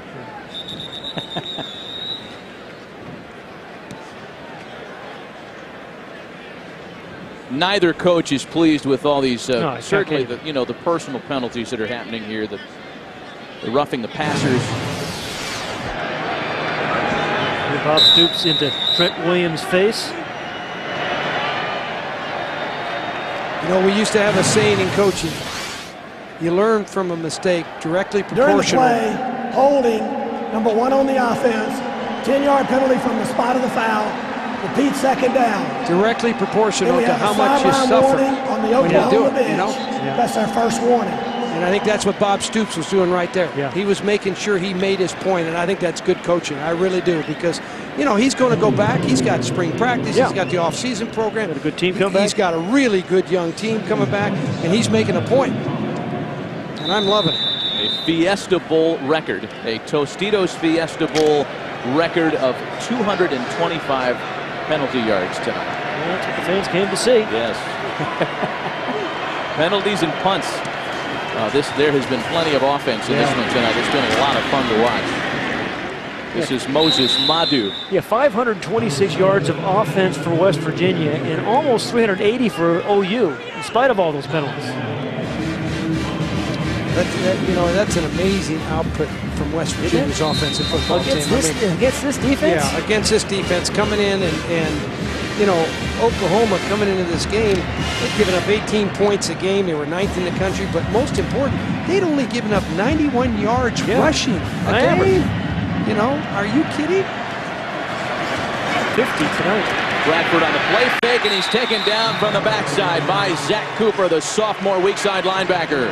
What's that, the 4th sack now? There's only 11 coming into the game. I think when Oklahoma looks back on this game, they're going to reflect, and they're going to clearly say that one of the things that just hurt us was the West Virginia speed. We weren't as quick as West Virginia. But you know, again, it's one thing when you have 3 days to prepare for. You had a month. I just expected a little bit more. Yeah, you would have thought they'd handle the defense better. Yeah, a little bit better. Yeah, a little bit better, because there was too many unblocked guys. 4th and 19. Here comes Johnny Dingle as Bradford airs it out for the end zone. Jump ball incomplete, and WVU will take over on down.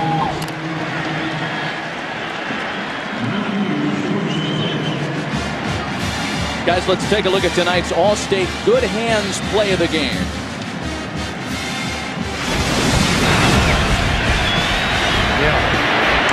There are some good hands.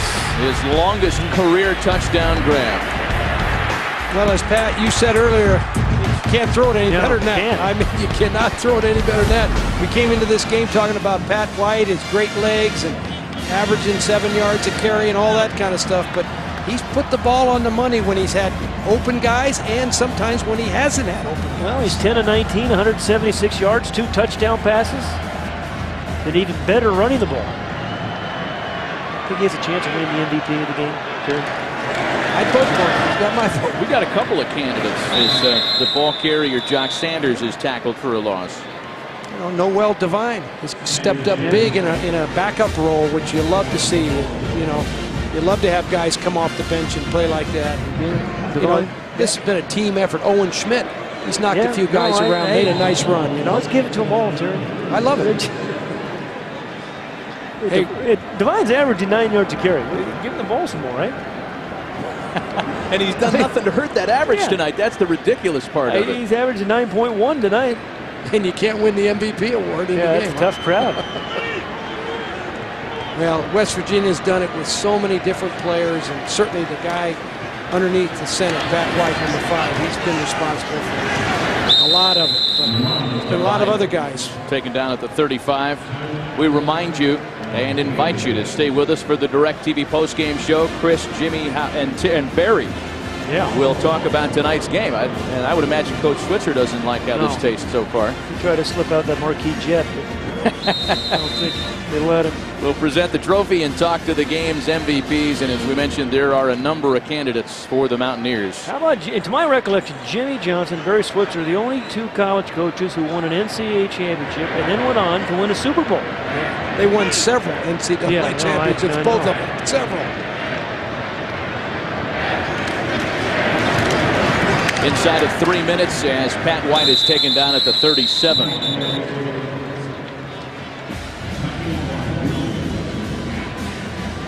Well, OU came close in the second half. They made it a 2-touchdown game at one point, but in the last 4 West Virginia possessions, the 4 touchdowns. The longest drive was 6 plays. That's how explosive they were, right? 1 play, 79 yards. And can you imagine, I mean, watching this West Virginia offense and how it's dismantled the Sooners. This team lost to Pitt in the backyard brawl. It cost itself a shot at the Pat national White missed championship. most of that game. He got hurt in the first quarter, didn't return, I think, about 2 minutes left in the ball game. You're right. That was the difference. Not a coincidence there at all. But, Pat, you're right. That highlights the importance of the quarterback position. It really does. It's hard to stay healthy. If you've got a quarterback, you've got a chance. Iglesias running south to north and is tackled at the 15-yard line by Owen Schmidt. Yeah, he broke another face mask. You see that? That's his 11th face mask. Oh, Coach Stu. An interim head man. This is a night that Coach Stewart's going to remember for the rest of his life. And don't you love the outpouring of emotion by the players towards the coach?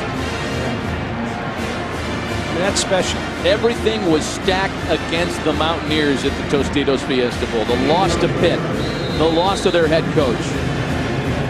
And they have come together brilliantly here in this first week of January. You know, that guy, he believed. Yeah, he did. He did believe now. He had us believing by the time he left that meeting. Moses Madu, the redshirt freshman, is across to the 30-yard line with just over a minute and change left tonight.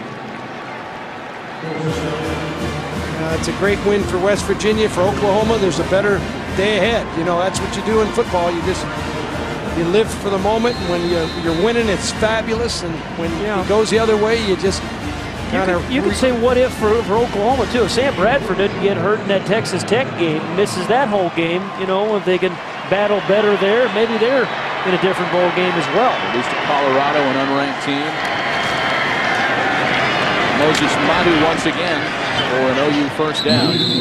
But no one this year has jumped on the Oklahoma defense like West Virginia has jumped on them.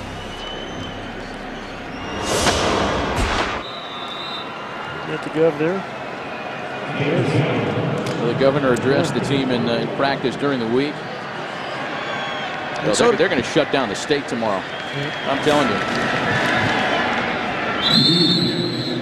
We were there when the governor addressed the team, and Don Nealon, the longtime West Virginia coach who built this program, he addressed the team as well.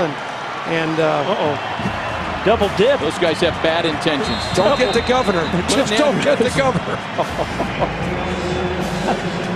They got their defensive coordinator. Jeff Castile gets wet. They should get Jeff Castile. He's done a great job. Boy, you talk about getting a team ready to go on defense and bringing pressure from a lot of different places. And for the Sooners making their 6th BCS appearance since 2000, it has not been a successful BCS run for Oklahoma. And I'll tell you, you're not going to bring Coach Stoops out to the desert anytime too soon. He's had all he cares to see of University of Phoenix Stadium. Tonight is all about the Mountaineers. The underdogs have their day. Responding to the controversy of the last month, undeterred after the loss of their head coach and the inventor of their spread offense, Coach Bill Stewart, leads the Mountaineers to a Tostitos Fiesta Bowl victory.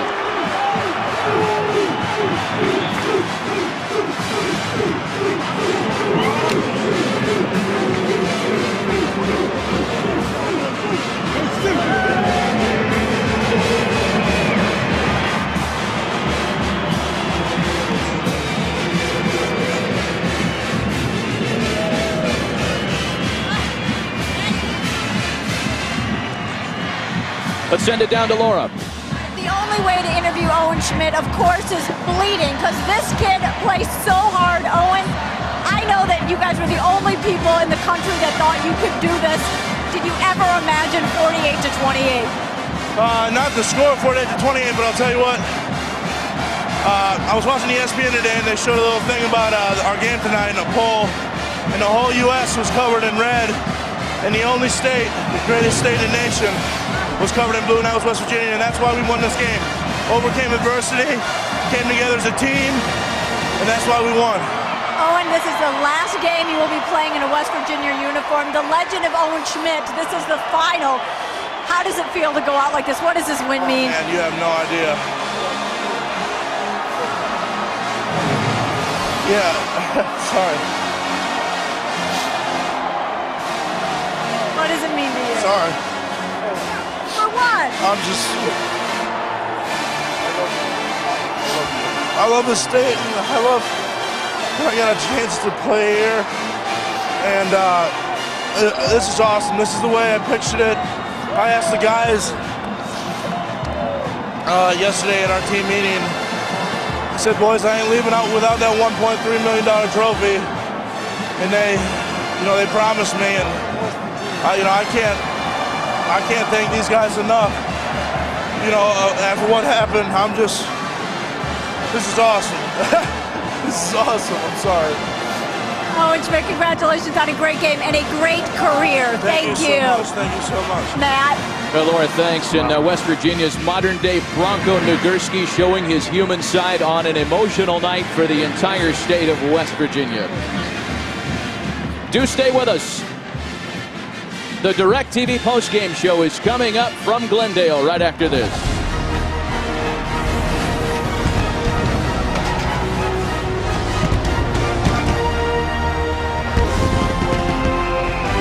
We've got 3 BCS games and 3 routes. Bad trend developing for Oklahoma. I want to get your thoughts on that in just a second, but let's take a look at the highlights. It's our first chance to give you a look at them here on SportsCenter. Oklahoma back in the Fiesta Bowl, guys. We all know what happened here a year ago. Bill Stewart, interim head coach, and give this guy credit. He had the boys ready to play, and you had to feel bad for Steve Slayton after what happened to Pitt. He wanted to have a big game, but he gets knocked out early here. It looks like he had a hamstring injury. He grabbed his hamstring, and this is one of those games where he wanted to redeem himself, and he'd get the opportunity, but the rest of the offense picked it up, particularly Owen Schmidt, the fullback, going down the sidelines. You think he's going to get caught. They got the angle on him, but Owen Schmidt takes it in for the score. He's going to make some money playing on Sundays. That guy's a helmet breaker. He is a man for sure. Here off the play action, Darius Raynaud all by himself. Coach, you've really got to respect the play action, and obviously Oklahoma does. Well, and Darius Raynaud is an outstanding athlete and an excellent receiver, runs reverses at great speed. just a well-conceived play. And boy, Noel Devine stepped in and did a tremendous job. You're going to see him in just a minute. Now down 20-9. Here comes Chris Brown. Oklahoma back in it. They were down 20-15. Went for two, didn't get it. And I guess they felt like if we can't stop the other guys, we've got to try trick play. Did you like that? You're shaking your head, Mayday. They stopped themselves. How can you have an onside kick and not kick it 10 yards? Get it 10 yards first, kicker. Here's Noel Devine, the kid out of Florida. Look at that burst of speed. He is just as quick as anybody you'll see, and he's not done. Next, it's White, and earlier we saw him throw it, and then he can tuck it down, and then what a play to set up the block, and then he's got so much shake and bake and sizzle out there in the open field, 42 yards there. And the next play, it's Darius Raynaud, kid out of Louisiana, and had a nice career up there at West Virginia. Look at him cut on a dime, and he is gone. And Phil Stewart's club is just opening up a can in this one, Coach. Well, let's give Oklahoma an awful lot of credit for contributing to it, because they did not play very well, nor did they play physical, nor did they play with good fundamentals. We get to the fourth quarter. It's White. He's shown you what he can do with his feet, and now he gets a beautiful pass to Tito Gonzalez. And now, boy, they're just playing the fight song every 10 seconds, Mayday. And they're just having fun now. You get this situation in a bowl game where you're putting some points on the board, you've got the game in command. Now you're just having fun. Now it's the big play machine. Now how about Noel Devine, the true freshman, showing his wheels on the outside, coming back to the inside. He's off to the races and gone. Near almost 350 yards rushing. You just don't do that to the guys from Norman, Oklahoma, and they did. A little Gatorade bath for Coach Stewart, and they carried him off the field. You know, a lot of folks have been in there, not sure exactly who's going to be the next coach, but I'd say that there's some pretty strong votes being shown right there with the emotion, and he gets the ride. They gave Lloyd Carr a ride off the field yesterday in his last game. Guys up in West Virginia letting him know that perhaps they'd like this to be the first of many games for him. But so many numbers here to break down. Obviously, the score stands out.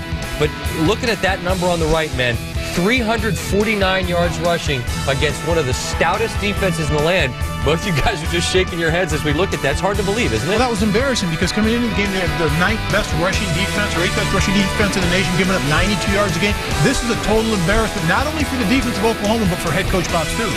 But as we've been saying all year, Mark, when you have a spread offense and you have some playmakers, such as the quarterback, Pat White, when you have Noel Devine, you have Raynaud, you get those people in an open field and one missed tackle, and all of a sudden they have the quickness to pick up 25, 30, 40 yards, and this happened on a consistent basis. And I think what we saw tonight, last year with Boise, obviously it was sort of a David and Goliath scenario, but West Virginia is a team that if they did not stumble against Pitt, would have played for the national title, and Oklahoma clearly took the best shot of a team that was awfully good. That's not to make an excuse for them, and I guess the good news for Oklahoma, gentlemen, is they continue to get to these BCS games, but the bad news is they continue to lose them. What do you make of that? Why does that continue to be their stumbling block when they get to this BCS situation? I think it's the coaches getting the players ready to play, because obviously in this game the players weren't ready to play from the first series on. You saw how West Virginia dominated the line of scrimmage. The Oklahoma offensive line is considered one of the best in the nation, and they couldn't protect their quarterback, Sam Bradford. Both tackles were absolutely awful in this football game. Sam Bradford could not stay in the pocket, throw the ball vertically. Every time he ran outside of the pocket, he was getting hit by linebackers and defensive linemen. So right from the start,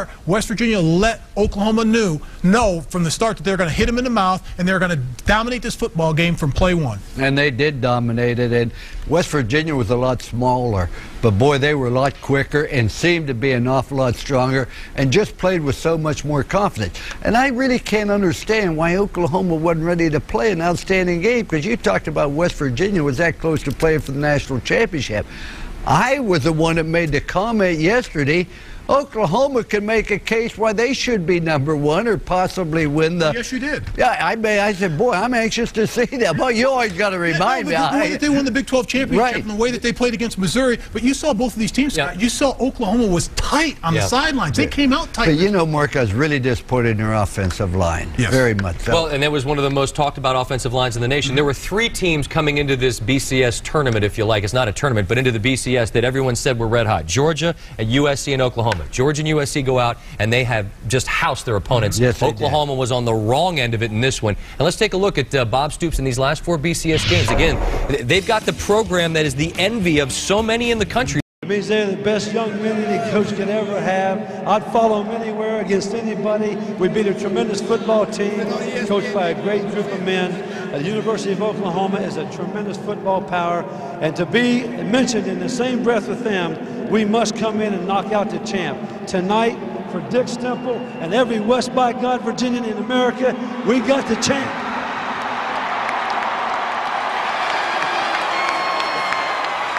That might have been the first time ever a coach and the chairman have high-fived. Congratulations. And a few quick words from you. On behalf of Frito-Lay and Tostitos, Coach Stewart, you and the Mountaineers have inspired all of us. Congratulations. It is time right now to award the individual honors. First, the defensive MVP. It goes to linebacker Reed Williams. All right.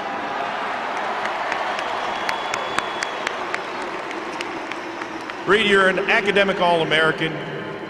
I got to say, you took Oklahoma to school tonight. How did you keep them off balance? You know, we came out with a great game plan. You got to credit our coaches for everything. Coach Castile, he's a great man. Coach Stewart, I go to war for you any day. I love you. And all these seniors, man, if you can play for those guys, you shouldn't be on the field right now. And the fans, we love you as much as you love us, baby.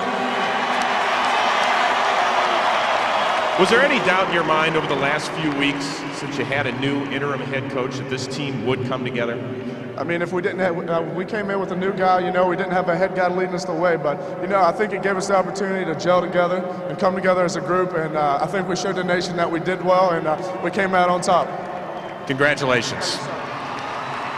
It is time right now to award the offensive MVP. More than 350 yards of total offense tonight.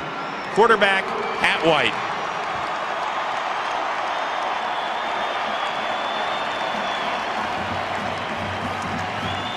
Pat, you're one of the undisputed leaders of this team. Was it your job to rally these guys together over the last few weeks? Partly my job, but I mean, Coach Duke stepped in and did an excellent job. I think I speak for all the players when I say he needs to be our head coach at West Virginia.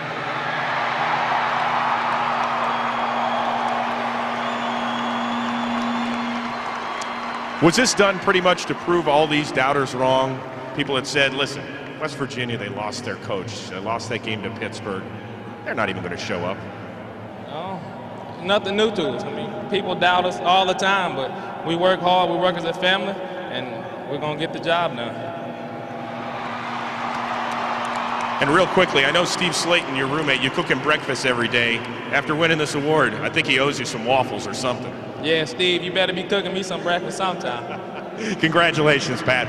Real quickly, Dick, some closing remarks. Gentlemen, congratulations. You played your heart outs tonight.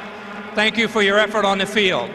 Before we leave, I would like to thank Ann McCulkey and her Tostitos team in behalf of the Tostitos Fiesta Bowl for everything that they've done for college athletics and for making our bowl game a family tradition. For every soul who is here tonight celebrating with us, may you have a safe and happy New Year. Thank you very much. The West Virginia Mountaineers, your 2008 Tostitos Fiesta Bowl champions. Congratulations, guys. Matt Vasgersian, back up to you. Chris, thanks. And if you put your nose up in the air just right, you can smell the sofa cushions all the way from Morgantown. West by Gosh, Virginia, your Tostitos